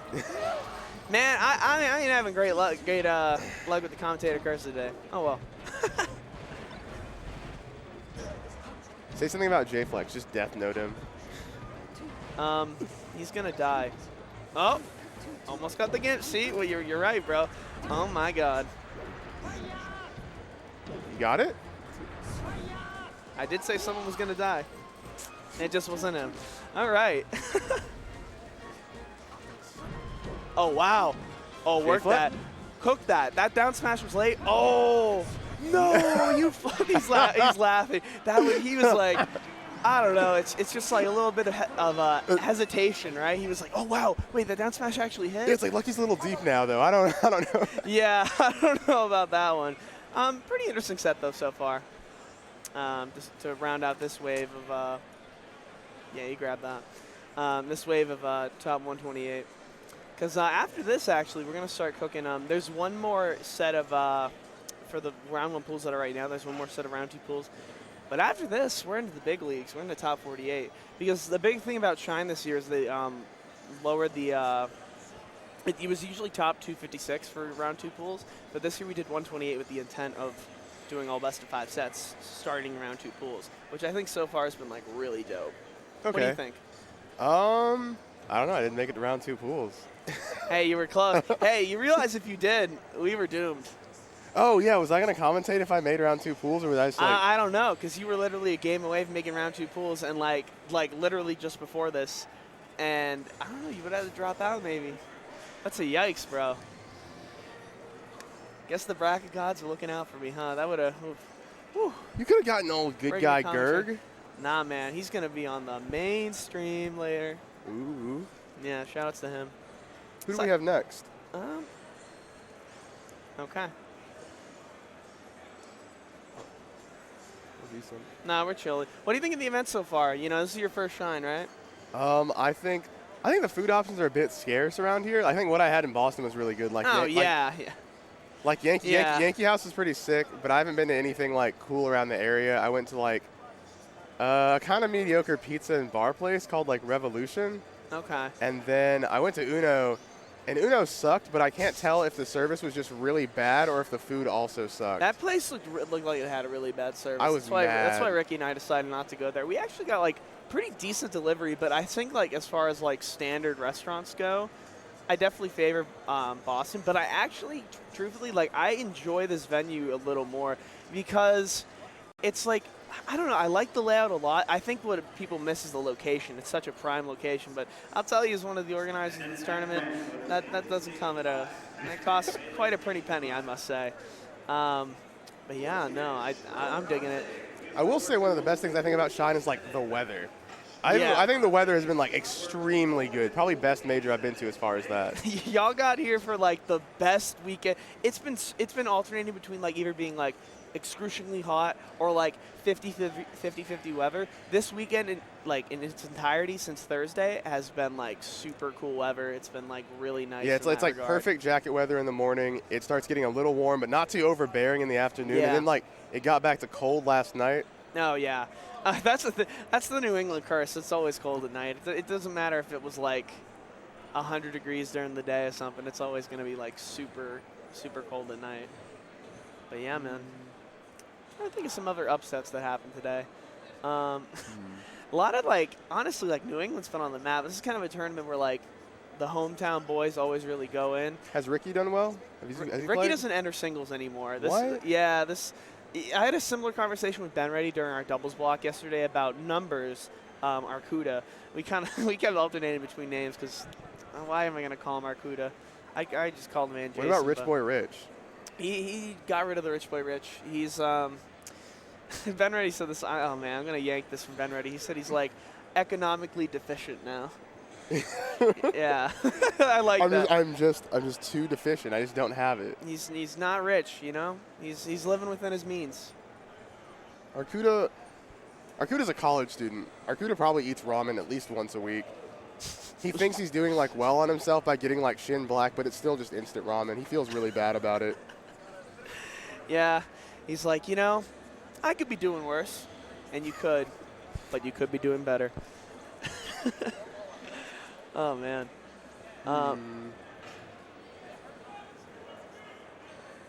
Oh, okay. Now, this is a fun one. We got Kupakev versus Blentek. Blentek being, he was on this stream earlier for the CSL finals, which I believe Champaign pulled it out and won. Yeah, I think so. University of Illinois Champaign. Yeah, Urbana-Champaign, which I was surprised that they were in the loser side because the Texas team made a big upset of winners beating them because I knew none of their players other than their three. It was Ally J, Jaywalker, and Blues Clues. Blues Clues the one I only knew Jaywalker and Blues Clues. I kind of knew Ally J because of the Melee Stats Discord. Go follow that. That's my one shill of the weekend other than my own Twitter. But yeah, so Blentek is on stream. Pretty solid peach, been ranked in the Illinois area for sure. Kupakev though is who I really want to talk about. Kupakev is ranked on the New York City PR, not the Tri-State PR. New York City. Oh, this isn't Kupakev. That's Joy Boy. That's Joy Boy. No, don't worry about it. Oh, my God. That's Joy Boy. That's 100% not Kupakev. We were told it was Kupakev. All good. It's still an interesting narrative, though. I'm glad I went with the one thing narrative first, right? That would have been funny. So Joy Boy is nasty. He's very solid. Number 3 in New England? Yeah, just about top 3 at this point, alongside Slox and Calvar. This is his tournament to prove himself. He's had some really good, solid results. Beat over Triforce this year twice. Has some other solid wins. Hasn't been able to pull it on Hacks yet, which is surprising because the rest of the top 4, Lint included, have been able to beat him. But Hacks is kind of a demon for him. But other than that, he's taken out everyone in the Northeast recently. And this is his weekend to prove how solid he is. I believe if he wins this, he'll play H-Twa, who you would know. You're a Georgia boy. He's going to beat H-Twa. Yeah, we were talking about that. I talked to Joy, but he's like, are you going to lose? He's like, no, not at all. Not at all. Yeah, but, it's funny. He doesn't get to play the Peach matchup too much anymore. So I'm interested to see how he approaches it. He's a studier, though. And I think he's studying how to ruin this man's career right now because that was a rough start. But he's, very disciplined, plays a lot of net play. Kind of in a weird region. The fact he's top 3 and lives in Rhode Island, the smallest state in New England, is and smallest state period, is just kind of crazy. So you're the Peach Man here. What do you think Blentek would have to do against a player of Joy Boy's caliber to maybe eke the upset out? I think you have to stop floating so much. He can't keep coming off the platform and letting Joy Boy scout him from below because Fox will always hit you if he has that option. He'll always cover the platform with back air. He'll cover slide offs with back air. He'll cover a lot of things you can do on the platform. You have to play a little more grounded and dash dance. Yeah, I love that Joy Boy is just it's like that the platform thing, the platform mini game. He's literally just making his rounds around like, okay, I'm about to dash dance around the bottom. Oh, gotta make my daily visit to drop off some letters at the top platform. Yeah, hit him. He's kind of just playing this textbook though, truthfully. Like nothing flashy. But I'm gonna be real, as kind of a Peach hater, you got to do that. you can't let Peach play her game. Come on now. You can't have and any. he just like completely rinsed him there. I can't believe he didn't die off that one. Do you know what percent Peach dies off up smash on Dreamland? Off top? I do not. That's fine. But I see Blintech still approaching from high up, like he's expecting Joy Boy just to like not meet him in the air ever. Yeah, I totally see that. Oh wow, he's just not. He's not getting any good trades. I mean, finally you get the blender, but like to his name. And for context, for any of you Twitch monsters, Blentech is in fact the same Blentech who back in the day used to prank call Mike Hayes saying, "I'm Blentech, I'm the best, baby." Do you not know about that? No, did Mike Hayes live in Illinois? Yeah, Blentech's, yeah, he's from Champaign, also goes to school there. That's like some ancient lore. Oh man, if y'all don't know that, look up Blentech Mike Hayes on YouTube. It's hysterical. He trolls him so bad. I think the YouTube channel is like EJ's Power Block. But anyways, one thing I wanted to bring up before that tangent was that I think like he's super about trying to get like okay, finally gets a fair kill. Man, I'm cursing myself all day. But he like was like fiending so hard to get a fair kill, and earlier he got up smash for it completely. Like I don't think he respects the fact that Fox mostly wins the trades in general. I could be wrong though on that end. What do you think? I think you're right. All the hitboxes have a bit of priority on Peach. Like you're looking to like clean trade with Bear usually. Bear's like a bit too like risky as far as like facing Fox like in the forward. Now he's just kind of silent, honestly. He literally threw a full hop nair like in the middle of the stage, like where no rhyme and reason of it gonna hit. I don't know. I like it. He's feeling himself. Ooh, jab up smash. Peace. Somewhere over the rainbow, because get it. That's where they die on the top of Greenland. All right, it's been good talking to you this block. Have fun doing it solo. Yeah, that one didn't hit. It was okay. Thanks. Appreciate your reassurance. Shine says trans rights for the rainbow. For sure. Shine definitely says trans rights for the rainbow.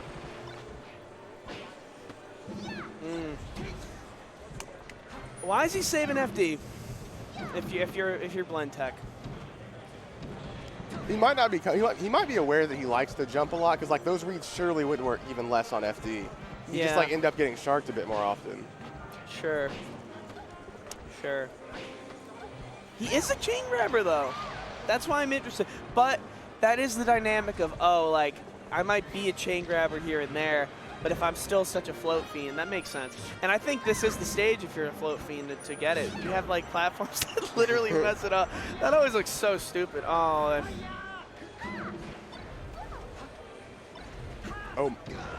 I thought he was going to. If the platform had not risen, he would have gotten the conversion. I thought he was about to take him on the Orient Express with that wave shine combo. Nope, not today. Oof. Brutal. Up tilt probably kills like maybe like 20 more %. On FOD. I don't know. Come roast me, frame experts in the chat. I'd love it if you did. And I'd love to see more of a fight from Blentech. Well, seeing that he like has a deficit right now, Joy Boy like sees like no reason to like actively approach him on the ground. He was like jumping a lot, staying on the platforms.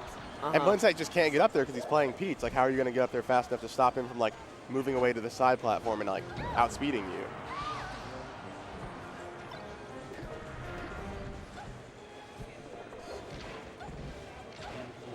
Really smart awareness to just like, he knows Blentech's a floater. Blentech's probably going to try and use the fact that the platforms at that angle and maybe float above it and sneak in. I just like throwing out the up tilt. That's the crush. Random up tilts, and they work. I feel like it's a good move, so I'll use it right here. Yeah. Just apply it as much as you feel necessary. Blentech stitching him while running away from him on the ground. That was okay. I was like, bro, how many Oonga Boonga down smashes we getting today? Just one so far. Or 7. That's so dumb. I hate Peach. I hate this character. Oh my god. Now he's actually getting good trades. That wasn't too Yeah, bad. now he's up. He learned to DI the up tilt, so good job. But you're still like, no, dude. Why are you at that high percent?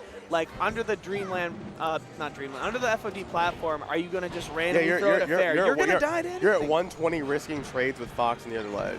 You're crazy. But that's something someone as disciplined as Joy Boy will take advantage of. He's eating that up. He's like, yeah, you keep doing that. Oh.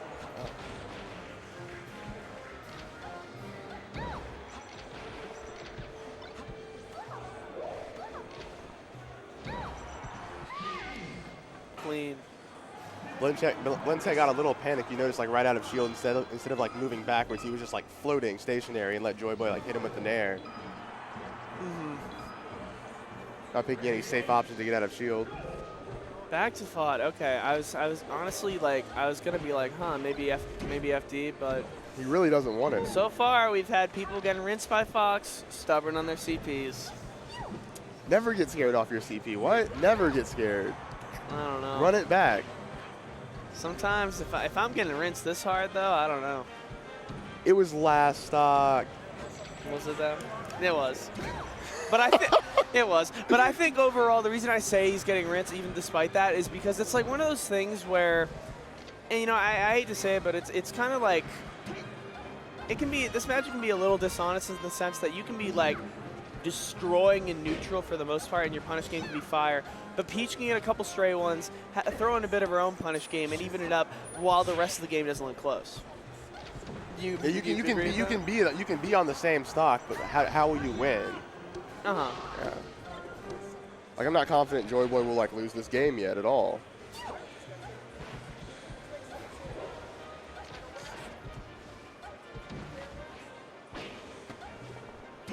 Ooh. I thought he was going to go for the instant down. Oh, ooh. That was wow. Man has some tech. First lead. I get now that was a pun. Please. I have horrible jokes, but that was not that time. Okay, I kind of was expecting F throw, but I know Joy Boy is the down throw 50-50 fiend. Doing good to know that as soon as sure if that's like a 50-50. I don't know. He's a fiend for it though. Joy Boy being a bit expectant of like Blentech when he recovers. Like anytime Blentech goes to a platform, he knows if he's like anywhere near him, Blentech's going to attempt to down smash. Really good to like dodge the first one and like punish the second one. Wills, what do you notice like as far as like the strengths of Blentech as a player, just from watching this? Because I think he's progressively gotten a little better as the set's gone on. He's done a lot better staying grounded here. Like, he's been in the air a couple times to make reads, but most of his like neutral wins have been like scuffles on the ground that he's able to like punish after. Like when he like back aired low on the ground, then dash stacked and got like the follow up from there and scrubbed him. Nice. Hey, you wanted it all game? You got it.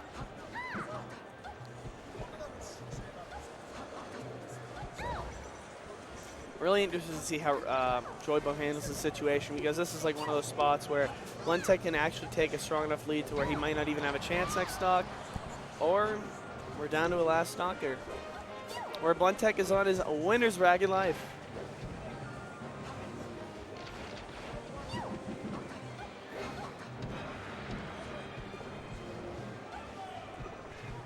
Ooh. Not tricky movement, but like calculated movement from Joy Boy, waiting to see what Blentech's gonna do. And you need that. Ooh. Sour spot of the up smash though. Not a kill, but see you later. Blentech does another like predictable float high and Joy Boy just there to snap him with Bear. What's up? Yeah, I don't know. It's kind of interesting to see how Blentech, like you said, Blentech got more grounded as the set went on. But ultimately, I felt like he was in the driver's seat the entire time. Joy Boy. Yeah, Joy Boy was never moving from that. Like, every time Joy Boy did get to a platform, Blintech, I felt like he, like, lost advantages every single time. Like, Joy Boy would just, he would move, do some tricky movement. Blintech still would not be able to approach him from, like, high up, and he'd have to wait until Joy Boy, like, settled on the ground for a second to, like, skirmish with him. Yeah, definitely. I don't know. I'm happy Blintech's getting pretty far. Actually, wait a minute. Blintech lost to Lucky. Oh, no. Does that mean H2 beat Joy Boy? Wait, did they already play? Yeah.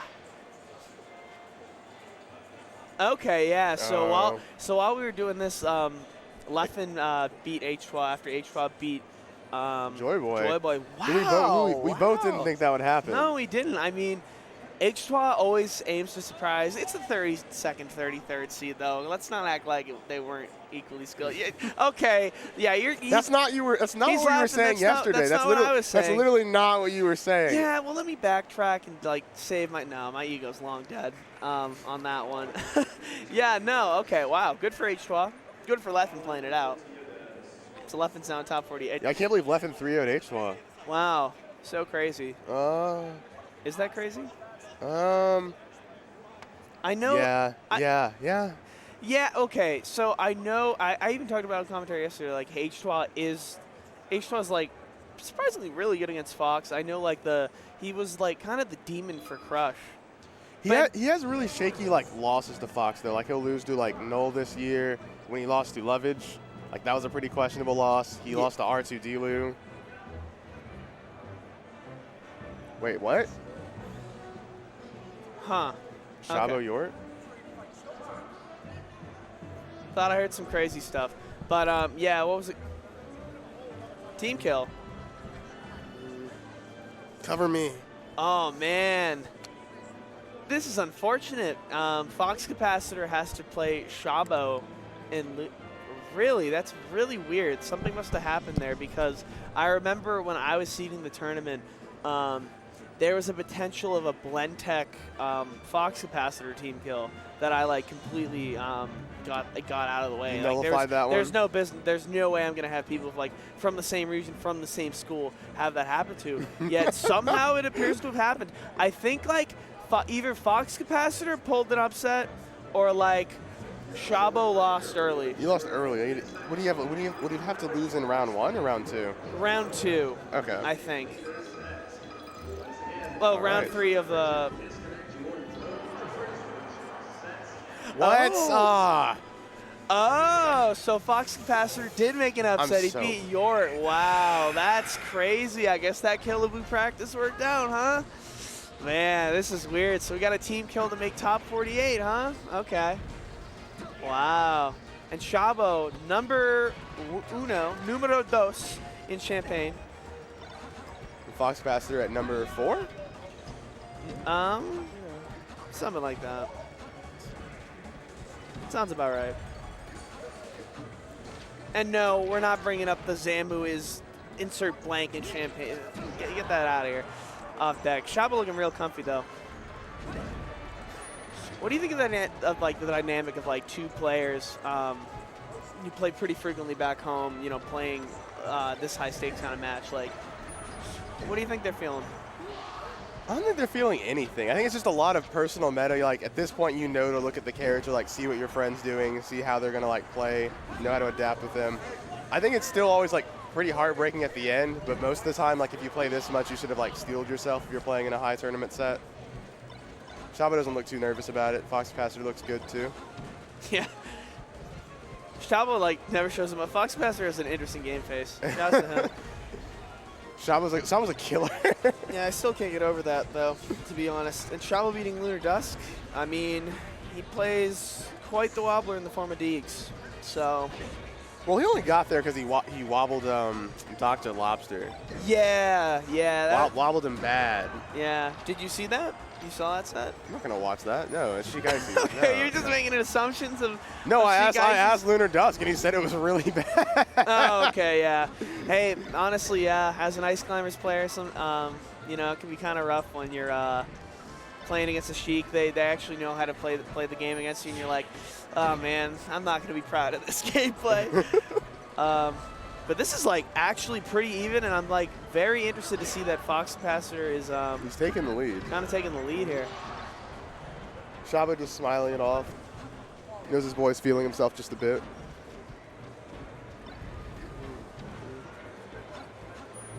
Ooh, all right. Fadeaway backer to cover it, but Fox Capacitor knows his angles and his shortens, so he ain't letting that happen because he actually covered like both. Shabo tried to cover like 2 different things, but it didn't happen. Didn't pan out.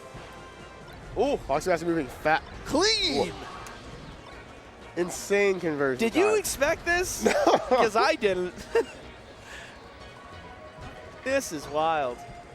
Fox Capacitor's trying to make top 32. Well, he's got to get through the first round of top 48. You think he can't do that? Like this?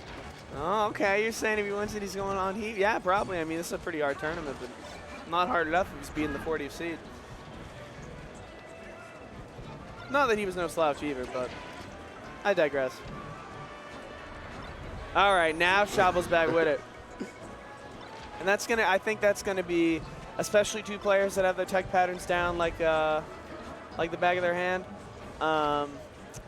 You're going to have to rely on Shine Spikes heavily. And I know from watching Fox Capacitor play last year at Shine, he's really big on that. He had a really tight set with Ricky. I know you brought up Ricky earlier.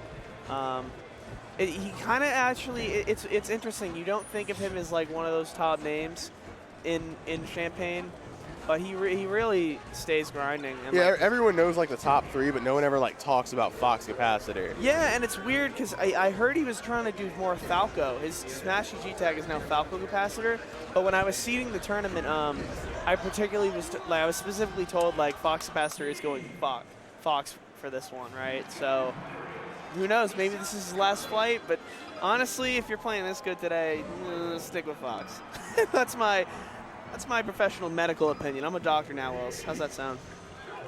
I'll give you a degree. I'm super down for that. Okay, appreciate that. What adaptations do you think Shabo's got to make here? I actually don't know. I don't really have like a lot of opinions on the Fox Capacitor. I don't like know much about it or how you adapt in it. Sure. I think for me, it's going to be up tilt usage and working off a knockdown, because I think what Fox Capacitor's biggest thing in that game was he was able to punish it back way more consistently than Shabo was. But what Shabo excelled at more was getting him towards edge, then hitting him with something strong like that, getting a really clean jab to do it. So you have to stuff him at ledge more, because clearly this is going to be Battle of the Gimps. And Shabo's willing to play that. He's got him on the plat. Because I think like Fox Dittos, like they'd evolve into like a few different categories of like what style you're gonna see. I think this is clearly like raw, like let's see who gets to the end of the stage first type of deal. You're the Fox that decided to like run and shine you last stock in like a last ditch attempt to get a knockdown. Ooh, clean from Shabo though. I could honestly see this being like, I don't think they'll do it, but the way these guys play, I think I could see this being a 5-game Battlefield set. You know, you ever seen those? Like, I haven't seen them in person or like on stream actually. I've never seen someone do it every time. Only in like best of 3. Yeah, I've seen some sets where it's like best of 5 all FD and like Pokemon. Oh man, Fox Capacitor, ruthless on the ledge. Shabo getting incredibly lucky grabbing that in time. He's milliseconds. He's showing a lot more prowess than Shabo right now as far as like comboing off of like up smash. Like when he up smashes Shabo and Shabo misses the tech, he's getting a strong conversion, at least about 60%. Yeah, Shabo a little frustrated actually. I think he's like, man, I'm losing it. My buddy, my practice partner, one of his practice partners. I know they're all grinders. Oh man, and it's interesting because we do think of Shabo as this like right outside the top 100 competitor, but Fox Capacitor's like, I'm joining Mount Olympus. And he's making a good statement today. Just keeping up. Wow. Shabo a little bit of sigh of relief, but insta kill. Fox Capacitor just shrugged with one arm. That was interesting. I've never seen the one arm shrug. No, it looked so clean, too. That's okay. Kind of like his gameplay. I don't know. I'm trying to get back on topic after that one. And actually, Fox Capacitor doing what I thought Shabo should do. He worked off knockdown and pretty much zeroed. That's basically a 0 to death over the 5%. Shabo is looking in shambles. Oh, man, he is relentless. The weight! That's brilliant! How he's so he's so patient yet speedy at the same time. I'm incredibly impressed. He's accelerating just in time to get conversions on Shabo. Little, 73, that's a little low to get kind of the more guaranteed out smash. I think maybe 10% higher, he would have had that. But it's fine, he gets it anyway. Oh, Fox Capacitor's like, no gimmicks today. He was willing to understand like the game will still be about gimps. No matter what happens, I have to be ready to like shine out of this. Which is perfect. Shabo's looking for anything he can get right now. Keep his tournament hopes alive. A lot of Foxes, like, I actually think aren't even that good at that, to be honest. Even like some higher level ones, like shining your way out of shines. Granted, the better you get at this matchup, the more guaranteed times you go for it. But that was like clean. Was he mad he messed up the... That's weird. Yeah, he looked upset about it. I'm like weird that I don't know, maybe he wants an honest set. I don't know. That's like some moon mentality type stuff.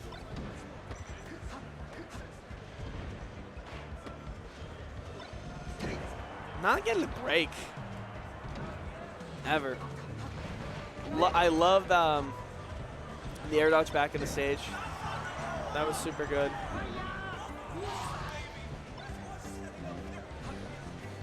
Fox Capacitor still maintain his heavy lead. Shabo's trying to make a comeback, but like he's missing none. He's hitting none of the back throw shines. Yeah. Fox Capacitor's making it back every time. I don't think it's an option at this point. I think more so what he needs is working off of like one shine. There you go. Wow. Okay. Because he still had to make an effort to bully Fox Capacitor into the corner. Oh, come on, Fox. You really think you were gonna only Shabo can do that this set. Get the quick jab shine. See what he can do.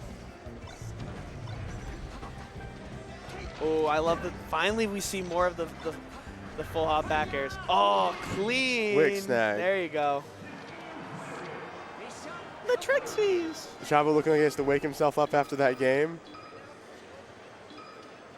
Coming back to life.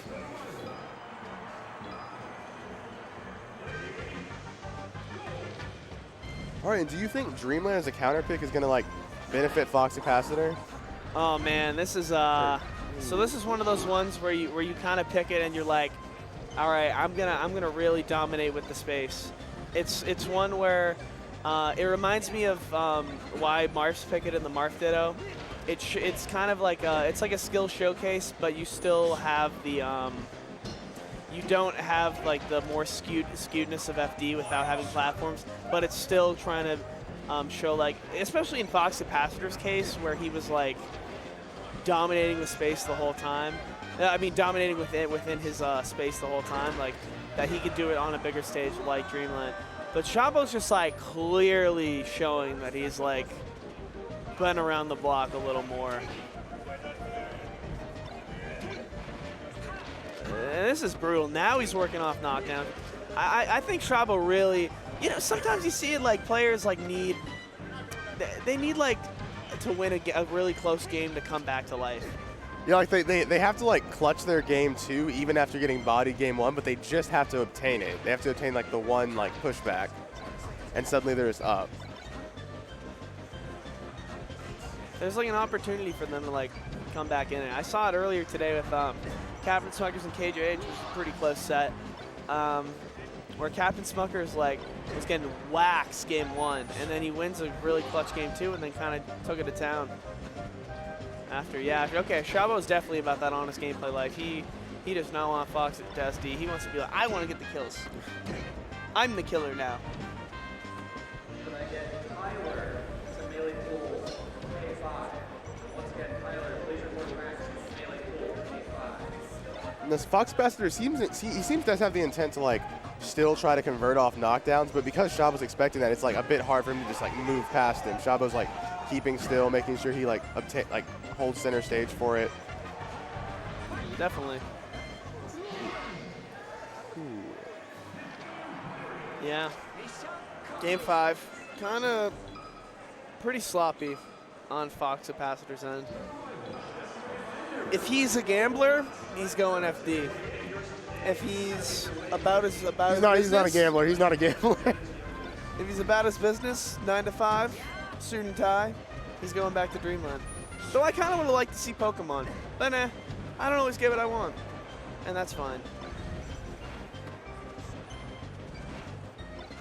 He needed a minute though to, well, second Raver to clean it up, because now I think this is what he envisioned.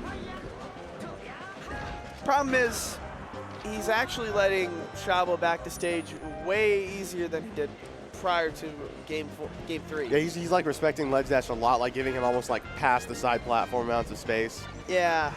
Knowing Shabo might be like aggressive to reach out and hit him with like an up smash. I don't know how well it's going to really pan out for him.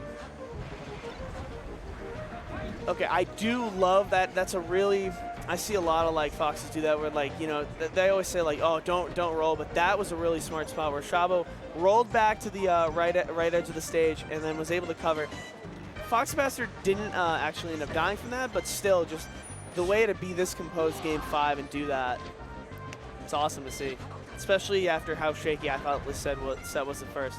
Because even if he doesn't pull this reverse 3-0, I think both of them will be content with the fact that the last 3 games have been like very exciting / more polished gameplay. Though that last game was, we won't talk about that one, but I don't know.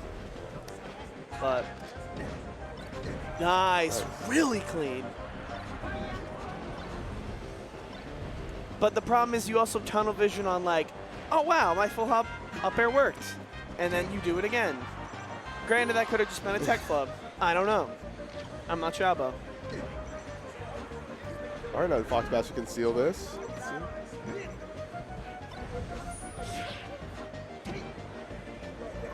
I think when Shabo gets ranked, he's going to do a remix to that Ferg song, Shabo ranked.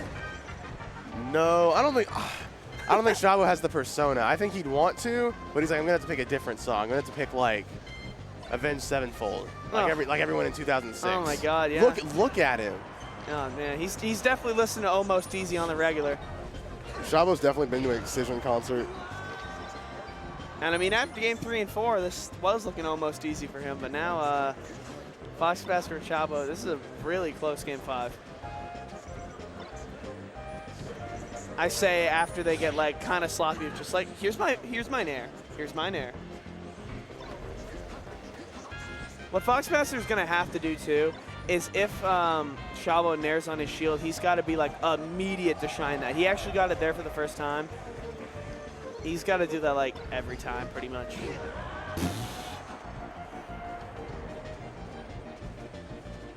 He like forgot his percents. I don't think he thought CC up smash was an option for Shabo. Clearly Shabo did. Yeah, Shabo's ready for that. All right, now Fox Bastard on the way to getting reverse 3-0, last stock. Do you think he'll stay composed enough to beat Shabo here? It doesn't really look like it. Looks like Shabo's like taking his game plan and made it his own. Unfortunately, no. But I don't want to. But I also want to believe that he's had like enough stellar gameplay this set to where it is possible. But having watched him play, he's not a super clutch set closer. He'll get his upsets kind of dominantly, I notice. But as far as like tight ones like this, maybe this is his time to prove me otherwise. And I want him to, you know? You want growth in a player. Oh, gets the weekend of the up air. Yeah, hate to see that, because he needs to get something popping. Shabo being content to let Fox Bastard come to him. That was smart. Some Foxes would have waited to just shine that drill, but rather go for a shine, but Fox did the drill to kind of counter that out. But Shabo was like, nope, I'm at 15. I'll see you later.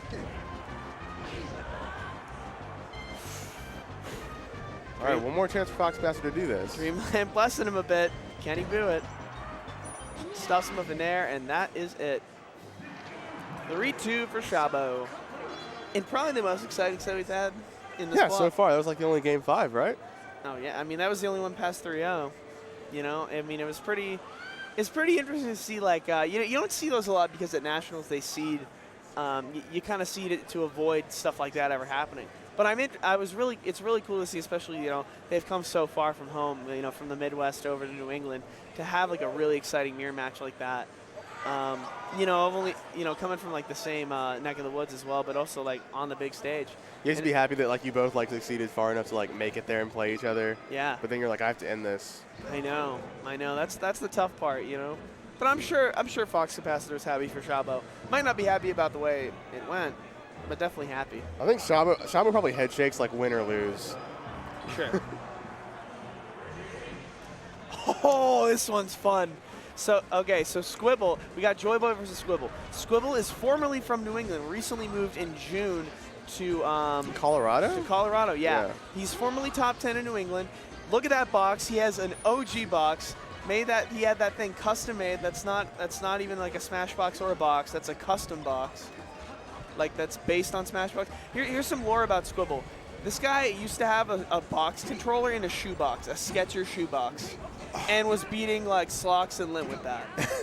I was telling Parsival how there were like fight sticks made out of I saw a fight stick made out of a Little Caesars pizza box, and he's like, does that function? It's like, yeah, of course it functions. And it looks hilarious. That's just goofy.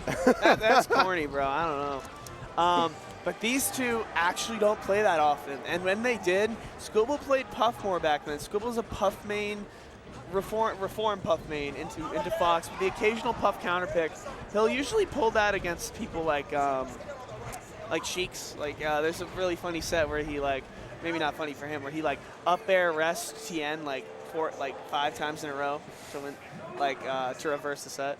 Shabo getting the bag real quick, and he's getting the bag by making the top 48 too. Shop's definitely getting paid up a little bit. He's gonna make it a little further. But Joy Boy's trying to get the strap too. So like I said, Joy Boy number 3 in I believe Squibble's last rank was number 8, and then Joy Boy is currently top 3. This should be a fun one. I will say, coming from me, it is and it is legal, but people like Hacks have said that Squibble's box is kind of busted. Like his specifically? His specifically has different, just some ridiculous angles. And no one's thought to like look at his. No. I'm saying it is approved. Like Squibble had. You have to go through the process. Like back when we were implementing box stuff here, you had to go through the process of like proving to us that it was legal. More specifically, She and Colin. Shout out to them running the tournament. This is incredible. But yeah, no. Some people would say that his angles are a little wild. So maybe we'll see that pan out. Joy Boy though, I think he just has a more refined neutral in general. Squibble, he's kind of a tit for tat kind of guy. He's really going to try and play his own game and slow you down or speed you up, depending on what he wants. But ultimately, I think his brain gets a little outclassed by Joy Boy in some senses. But Squibble, the thing with him moving to Colorado, he's already like basically number 2 there, like under Fizz, and he's really making a claim towards Fizz and beating Zealot as well. Zealot, I hope to see that guy at a national soon. That guy's killing the game. I digress, though. Joy Boy's killing the stocks. Squibble's keeping it even like tick for tack, like you said. He's making sure to like get a combo every time Joy Boy gets one. No one's really like taken a like bursty lead yet. He's not. These two are not flashy in the Ditto, like at all. It's not like it's boring. It's just more so they want to play their own game and they're not gonna, take 10 years with it. I mean, like speed it up rather. They're definitely taking 10 years with it. We're at 5:56 in a Fox to do with 2 even stocks. It's gonna be below 5 when this ends. I don't like any of that, unless Joy Boy happens to SD a lot. Try to do Liang. I will say though, he is tit for tat, but when he gets a lead, he's nasty. Squibble is nasty. Busted. He's a noted multi-shiner, too. Has like a really... He just multi-shines you at ledge. has a ridiculous multi-shine record. Does it count with the box, though? Or is it on GameCube controller? Both. He was... Yeah, by the way, guys, he was ranked that good, that well with the... with controller as well. It's not like he's... I mean, clearly, box controllers have only been along so around. But he's one of the pioneers, though. Like, him and Hacks, I'd say, are the first 2 players to, like, go full-time box. Yeah, him and this is back in, like, back when I was still in college, like, 2015, at least, he's been playing with the box. 2015, 2014. Anyways. School's had it for a minute, then. Yeah, no, like, yeah, maybe, like, 2015, 2016. I think one of the earliest I remember was, like, Frycook getting, like, a custom-made one for Ices. I think he got, like, a test model from Hacks or something. What? I can't even, like, envision what that would be like.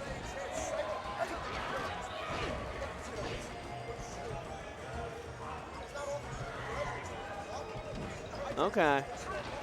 Joyboy's trying to just really get back in the groove. Yeah, this is one of the sets I think I could also see go to, like, Game 5 Battlefield. If they, like, both just like to play, like, their own different game. All right, something crazy going on in Ultimate in the background anyway. So if you heard that, you know why you heard that. Oh, man, slop.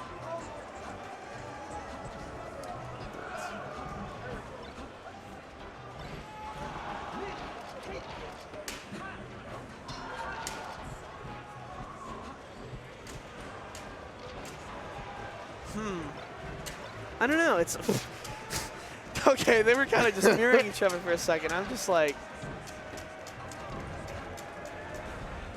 oh. All right.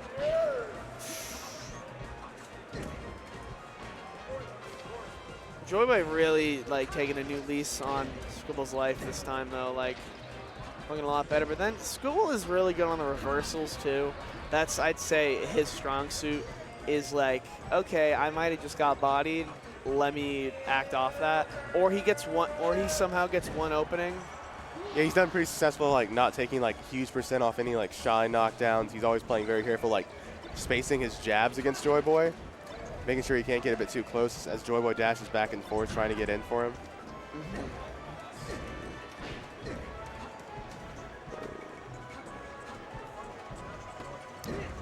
Oh, commanding down smash there. Like, unfortunate that like Joyboy was ready to go it, but I actually like opting for that instead of maybe trying a short out back air, because sometimes you gotta go for gambles like that.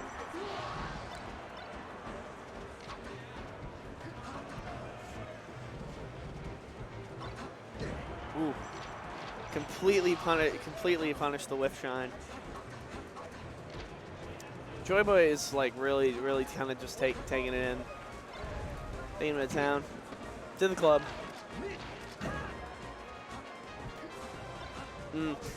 That's always tricky. I think the move there is you either go for full hop back air or do the up tilt. Up tilt would have worked out. How do you know in the heat of the moment though? I think you should always be consistent about like where like they'll go after the up tilt though. You might miss the back air due to like them falling fast or something like that. Like you might like miss that shark. But if you up tilt, you know they're just gonna fall on top of you. It's about like which hit like will confirm right there for you. And you definitely have time to like pick up for it because you're Fox. You can react with the back air. Without a doubt. He's got that like Beethoven hair now. His hair was not this long. His hair was short when I saw him in Colorado. Yeah, he is. I don't know where this came from, but who knows where Dreffin's beard came from either. I don't know if he was on stream this weekend, but my lord, people, he has the biggest beard I've ever seen in my life. And I literally saw him a couple months ago, and he didn't have that at all, so who knows? Now Squibble trying to throw in the up tilts. This is like a really big comfort stage for him. I'm like incredibly unsurprised he counterpicked this. This is like he's told me in the past this is his favorite stage in the game. And like, if you're a Spacey, I don't blame you. This stage is fun as hell.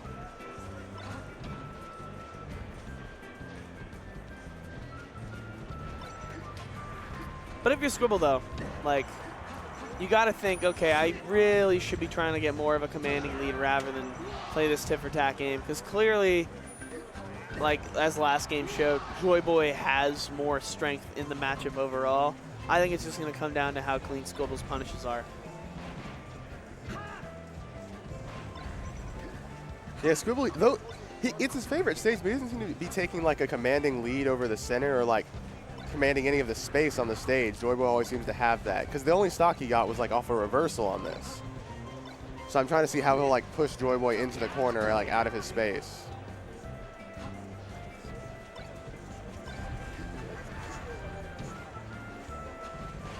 Joy Boy still managing to push him back. Always rolling back to center, being careful, like to be able to push Squibble, like nair him, nair shine. That was mad clean by Joy Boy. I love that. I love that option for the falling back around the ledge. Random SD from Squibble. It happens with the box, honestly. That's the thing. I wonder, like, what's it like to go back to the controller after that thing, man? Who knows? Yeah, like I saw Bonk alternating. He wasn't playing box at all today. Or He's switched off box. He's done with it? To my understanding, yes. That's because he had hand problems. You know, it's funny though. You know who wants to switch to box in this region though? A lot of people have kind of inspired it.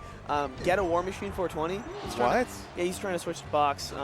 Swiftface is the only really successful one in this region, other than Squibble to do it though, which is crazy. You play Marth, like what? But anyways, Joy Boy's just really showing what had his strength last game. Like incredibly clean, just like shine down a little bit. Back air didn't have like the best accuracy on it, but I think it's kind of a gamble as to whether or not Fox is going to clip to the ledge anyway. Actually doing a good job of like working off of Squibble shine pressure. Better than I was expecting.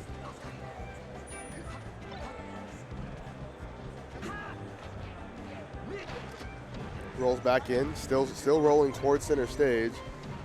I'm hoping Squibble will pick up on that tech pattern and start to like place a bear there, maybe an up air.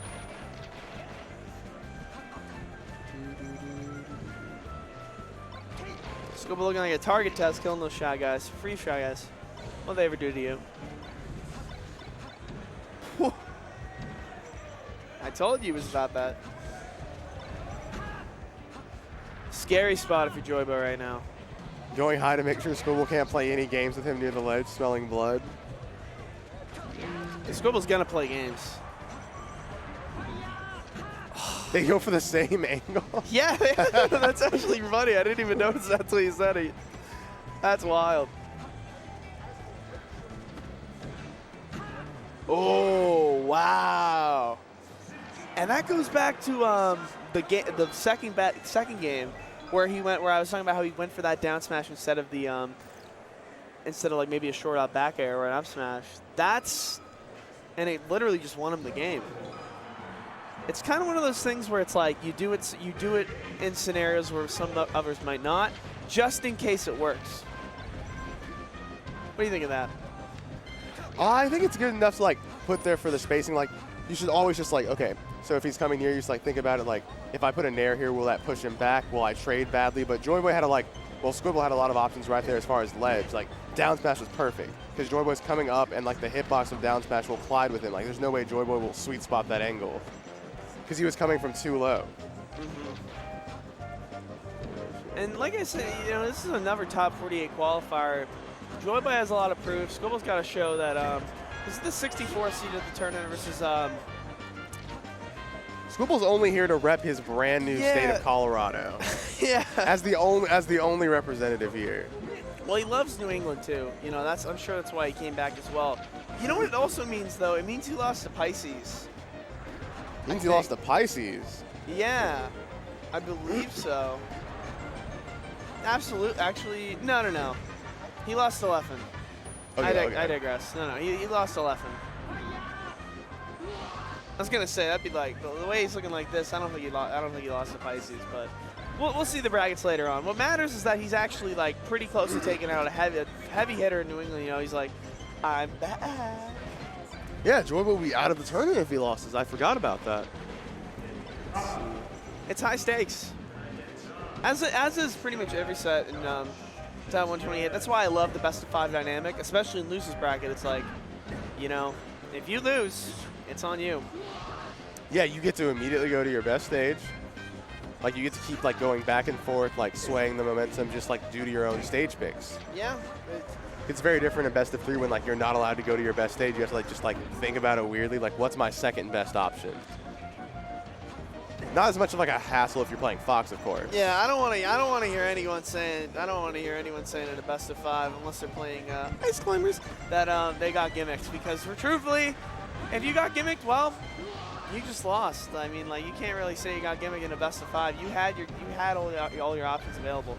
But Joy Boy actually coming back to life. Like it's Daft Punk.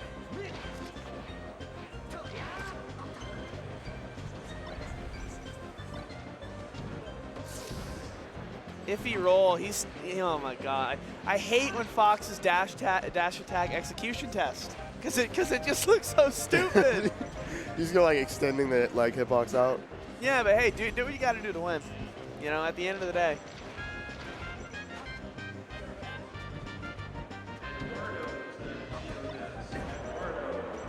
Joyboy really has to stuff in more with these nairs, because unlike the last set where Fox Capacitor would actually shine pretty much Shabo every time he did that, I don't think Squibble's going to do that. I haven't seen him do it. I'm not convinced he's going to punish the nair. I think he wasn't sure if he was going to roll away or, like, miss the tech there, so he couldn't use up tilt because he wanted to catch the roll if it happened. Yeah, you read my mind, right? Because I was thinking, like, do you want that or up tilt? But it goes back to what we said earlier when you were talking about how, like, you're not always sure where they're going to go after the up tilt, so why not? It's funny I reversed with the players, though. Pokemon Stadium, love to see Fox Dittos here. This is the stage where I always describe it, you know, maybe a little less so kind of in the Fox match, but overall, Fox can play so many different styles on Pokemon. It's why it's my favorite stage to watch Fox. You can play run and gun. You can play tit for tat. You can go incredibly aggressive. You can play it really slow. You know, it's always fun to see. I think it's where the most creativity comes out. You have a lot of room, like, vertically and horizontally to, like, back up and reassess. You can, like, cross up by moving under aerials. Like, if Fox is going for a full hop, you can always, like, run under and try to mix up by, like, snapping with Bear behind him. Like, things like that. You have a lot of room to call out full hops on this stage. Yeah, it just leads to some, like, very exciting gameplay overall, I think. Nice. Finally getting it where he wants it. Because he's had that edge guard earlier, but Squibble's actually managed to make it back by a hair every time, but not this time. Clean, by the way, with the turnaround. Looking like Mike Jackson with the moonwalk.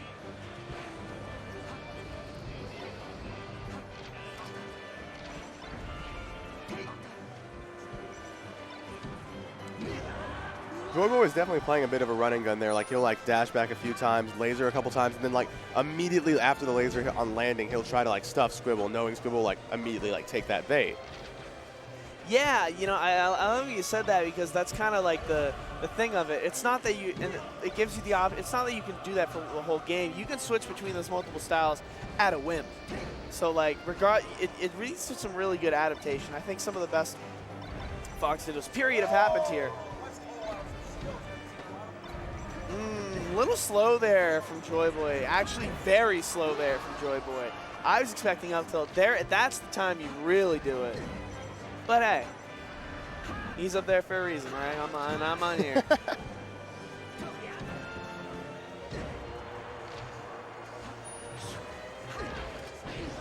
There you go. This is a really even game. I think this has been, like, probably the closest one for them so far, because every game it's kind of been like, I mean, it's been down to a wire, but this time I think there's been no clear victor in the neutral period. It's been very, as I said, tit for tat. So, what do you think Joyboy's got to do to clutch this out, you know, in this Game 5 scenario? What do you think's been working out for him? I'm going to need Joyboy to...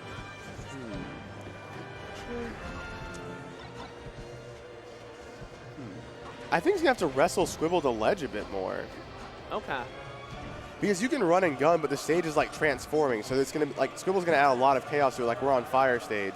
He's going to have to find a way to, like, bait Squibble into coming near the platform and interacting with him in, like, a smaller space.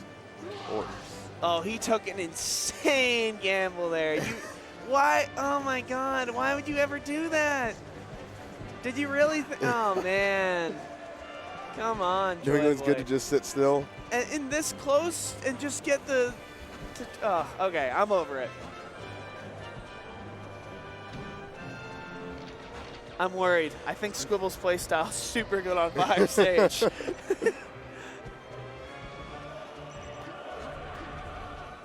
Joey needs the stuff here. There you go. 7th inning stretch for Squibble. Playing on Pokemon Stadium like it's Fenway because he's back home. Except we're in Worcester. Yikes. Good read by Joy Boy, turning around and making sure he's able to like dash back and grab him. Oh, looking very convincing at the end here. Oh, he acted off something there. I think he's just got to be patient here. Squibble's going to try and test him. Yes, stay center stage. Stay center stage, Joy Boy. That's what's going to win you this. Whiff the turnaround punish, but Squibble actually didn't punish that hard. Kind of lucky. Bringing it back. Joy Boy's like just kind of doing a technical demonstration. Yeah, Squibble was just too scared to get in like any threat range of like Joy Boy's hitbox. He was like dash dancing, and then finally just like a really high nair on shield into death. That was a fun one. Panicky. That was a really fun one. I enjoyed seeing like how Joy Boy managed to like adapt to Squibble's style, because I think like, you know, granted they haven't played a lot, period, like back when Joy Boy was back when Squibble's in the same region, and you know it kind of showed. It led to an exciting one, and I love adaptations of the Fox Ditto too. We've seen 2 really great Fox Dittos. And I'm excited to see what's going on next. Ooh! Vortex versus Blues Clues. This is a cool one. I like this one. So Blues Clues is one of the best players from Houston, and Houston's kind of that under the radar region of Texas. Yeah, he was actually like he was the anchor for the CSL team, like the Texas team we were talking about earlier. Yeah, he is mad clutch too. Like I'm pretty sure from. I'm pretty sure on my end. Okay, yeah, they started a little early. All right. Anyways, I'm pretty sure the reason why they ended up making it to the grand finals winner's side over Urbana-Champaign was that Blues Clues kind of came in clutch against Shabo. I have to go back and check the bots, but they were that's why they used him in the later set. Unfortunately, I don't think they won that, but you know. They did not win the later set. It's smart. Vortex, I'm really interested to see if it's Sheik or Fox here. He's playing on a different controller. He lost his controller yesterday. Not going to jump for the guy, but he's a great friend of mine. And we're going to Sheik. He's try-hard Vortex. I love to see this. He has not. He's been playing a lot of Fox lately. His Fox is still very good. It's still Tri-State PR level, but his Sheik it got him to top 100 for a reason. And Vortex lost to Kevin Maples earlier? Or was that a different tournament I'm remembering? I'm actually not sure who put Vortex in losers. I don't think it was Kevin Maples, though, but I could be wrong. I digress, though. I'm interested to see how Blues go. This is a really fun matchup. This is the matchup I prefer for Peach, typically. I do want to get your take, though, before I kind of digress onto my own path. What do you think are Peach's assets in this matchup? Oh, your assets are usually bear, like high bear on shield. You have to make sure Sheik is like not able to grab you when you're falling with your aerials. Like, you can never like fall in front of her or fall for like bearing in place when she like jabs you or dashes back. You can never be caught like getting grabbed by Sheik too many times. You have to be very like attentive of where you're placing the aerials. Because Sheik's always looking to whip punish you, and she has a very strong like whip punish and grab. You always get a hit confirm after down throw. Sheik, you have your tried and trues. You know, you always have to remember tilts are your best friend. Because usually your objective is to kill Peach horizontally. You know, you have such a great tool in the form of Fair. You will get your occasional vertical kills, but ultimately it's just a matter of working on your tilts and also making sure Peach does not CC your moves. Because if he crouch cancels your moves, it's going to be rough, especially with down smash. Because Peach actually has like a lot of great ways of edge guarding Sheik, and Sheik has kind of a very linear recovery. Granted, you know, you add Sammy Styles in the mix, maybe Sheik has some different tools on the table. But so far, I think Vortex has had an absolute chokehold on Blue Schools. And it shows, considering the man is incredibly positive on Rio Beat in region, who's no slouch himself. I would say he's better than Blue Schools. Circle. He definitely has like no soul when you're like when you're talking about how like playing your boy in tournament. He definitely played Rio Beat at SmashCon last year and just circle camped it. Oh yeah, you know it. Ben is an honest man, but he's grimy when he's gotta be, and that's life, right? So I don't know. Blue Schools kind of struggling in this one. I actually don't think he plays Sheik. There are not a lot of good Sheiks in Texas. No, there's you really just got Ham Yojo. There's Ham Yojo and there's Bungo, but Bungo's moving, I heard. Interesting. I don't think Bungo's particularly great at that matchup either. But all things considered, Blue Schools doesn't get to play them as much. Because Houston is like, so I think Austin's more, I'm not going to give a Texas geography level, but to my understanding, I think Houston, other than that really obscure region, Rio Grande Valley, is the farthest one away from the main swing of things. So he might not get to play the matchup as often as he wants, especially at this caliber of a level. But he's making a pretty good comeback here. That's the biggest thing in this matchup to me. Comeback potential. Peach has tons of it. Especially on Sheik, where like you can just like, see, it's better for Peach because okay, when you like get hit out of float, you don't lose as much if like Sheik is also in the air. If you're both like just looking at each other in the air, no trades really go too unfavorably as far as like getting hit like in multiple strings. Sheik usually has to be on the ground to like hit you with an F tilt to like keep you in a space for her to keep comboing you. And he's doing good of staying out of that range.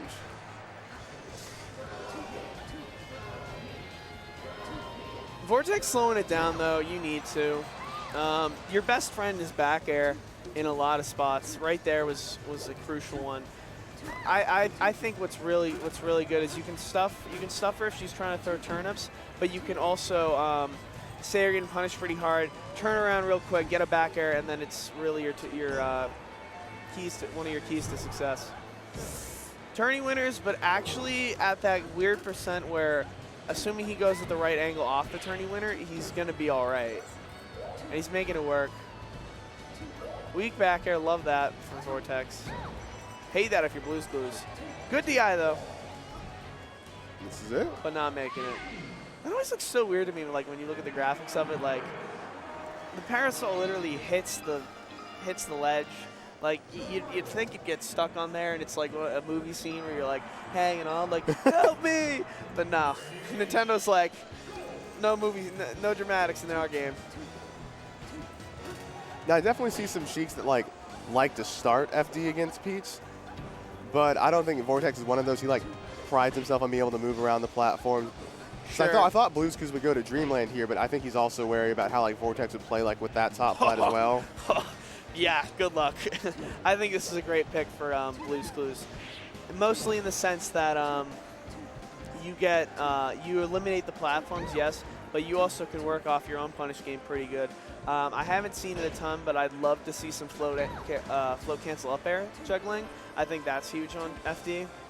But Vortex, the new wave in 2019, especially for Sheiks, is becoming super like ultra disciplined on Final Destination. Mostly against Spaceys, but it works against Peach because it's a similar kind of matchup where if you don't assess the situation correctly, you're gonna get waxed.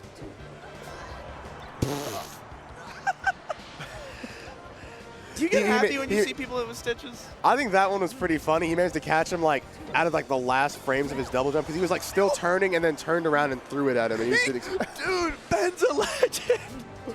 Vortex just nails him with that and then just taunts instead of getting the guaranteed kill. Oh my God, you really gonna flex on this guy right now? Oh, and that's it. See ya. Looking dominant in this matchup.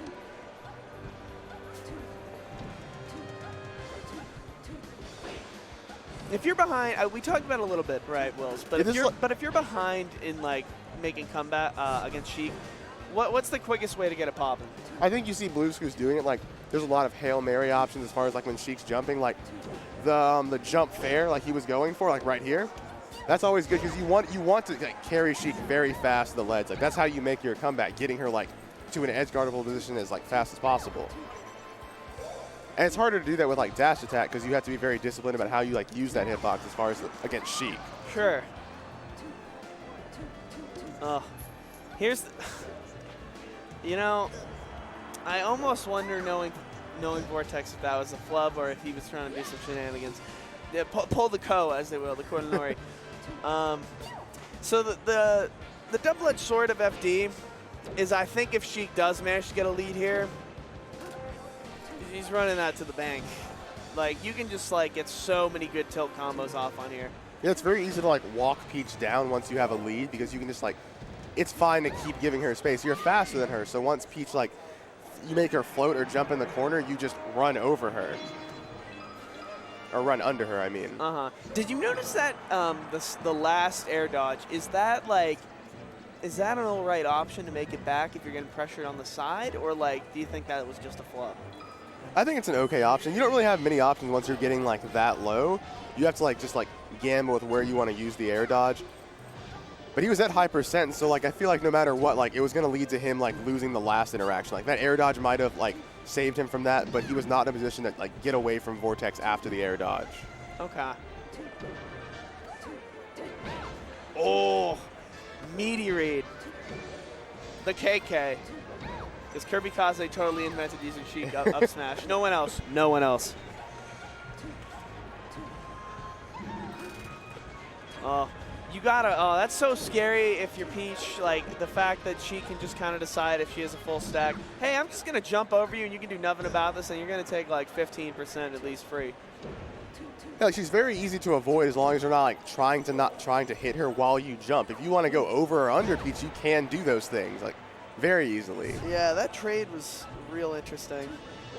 Vortex is just kind of feeling himself, and I think Blue's Clues is feeling the pressure. Kind of, you know, like I said, truthfully, I think this is his first time out of Texas. I don't want to speak out of turn, but I don't think I've ever seen him outside of the Texas Nationals ever. So yeah, he's only here because like Shine flew him out because he was doing so well like CSL. Yeah, you know, clearly they were the best in the Southwest. So.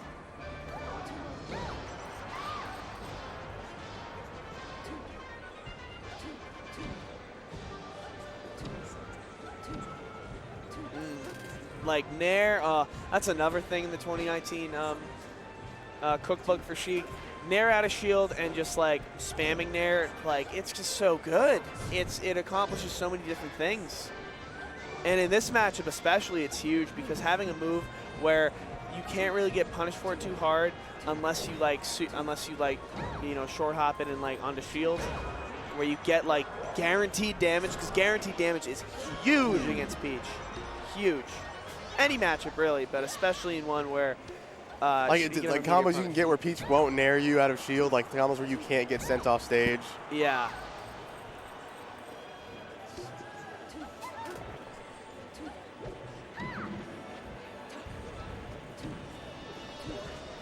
Like that was a full hop nair out of shield. That's like just sums it up.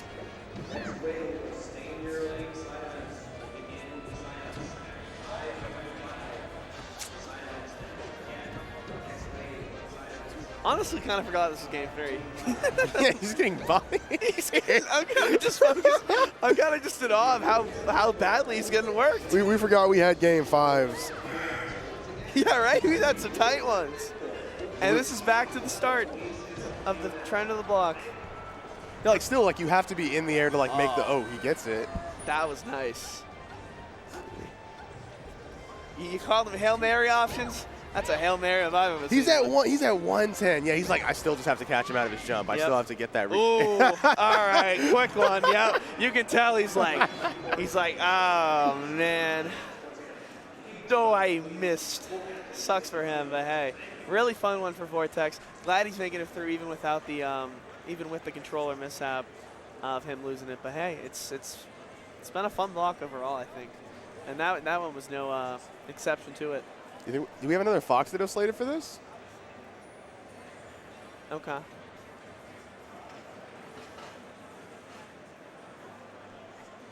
Okay. We're going to do a couple ads, and then we're going to, like, sign off. All right. right, sounds good. Starting off with Battle for the East 2019. This is an event that's happening in Atlantic City, New Jersey. It's going to be pretty solid. I know Overclock GG, who's been a big part of the Ultimate scene here in New England, but also at this tournament. Temper is one of the head TOs. Use the discount code Overclock for $5 off on your registration for that. I'm sure it's going to be really fun in Atlantic City in October. And are any of like the Royal Flush TOs involved in this? I know Royal Flush was also in Atlantic City, but that was a couple years ago, right? Maybe on the Ultimate end. I know that Overclock Gaming is also holding it down at Overclock Ultimate 3, which happens at Balance Patch. It's right on Commonwealth Ave, which wasn't too far from where you got your lobster roll. So maybe, hey, if you're thinking of coming to Boston. If I ever come back to Boston, I'll hit up a different weekly. I got it. Yeah. Fifth Space, they got some pretty good clothes. Check out code SHINE2019 for free shipping on any orders. And, you know, if you're watching the stream and want to come by maybe tomorrow to watch finals and spectate, they got a booth here, and, you know, they got some fresh clothing. Yeah, so. go on the website. Maybe text your friends if they want you to bring home some merch from there. Send them like $50 on Venmo. Oh, yeah. And, you know, we talked about the shoe box. This is the hip box. This is the gravy box. The gravy box, most certainly. The one that people think is illegal in some situations. Yeah, but it is tournament legal. That's a good transition right there, brother. It's designed for Smash and healthy. If you're actually coming to Shine in the same scenario, they have a booth where you can try it out for yourself on Melee and Ultimate setups. And yeah, it's been. Is there a limit on my trial period, or do they just like make me get off when someone else wants to use it? Because I would want a lot of time with it. Yeah, I just want like 15 minutes or so. I'm sure you can run it for that. Oh, you can definitely do 15 minutes. But yeah, other than that, it's been a really solid block. It's been a pleasure running it with you per usual. Yeah. With my buddy Wills from Georgia. Happy I got to hang out with Stock. He picked me up from the airport. He's been hanging out with me all weekend. Love New England. But yeah, the time's around 5:34. We'll be back at 6 o'clock for top 48 action. So I guess we'll see you then. All right, enjoy Shine 2019.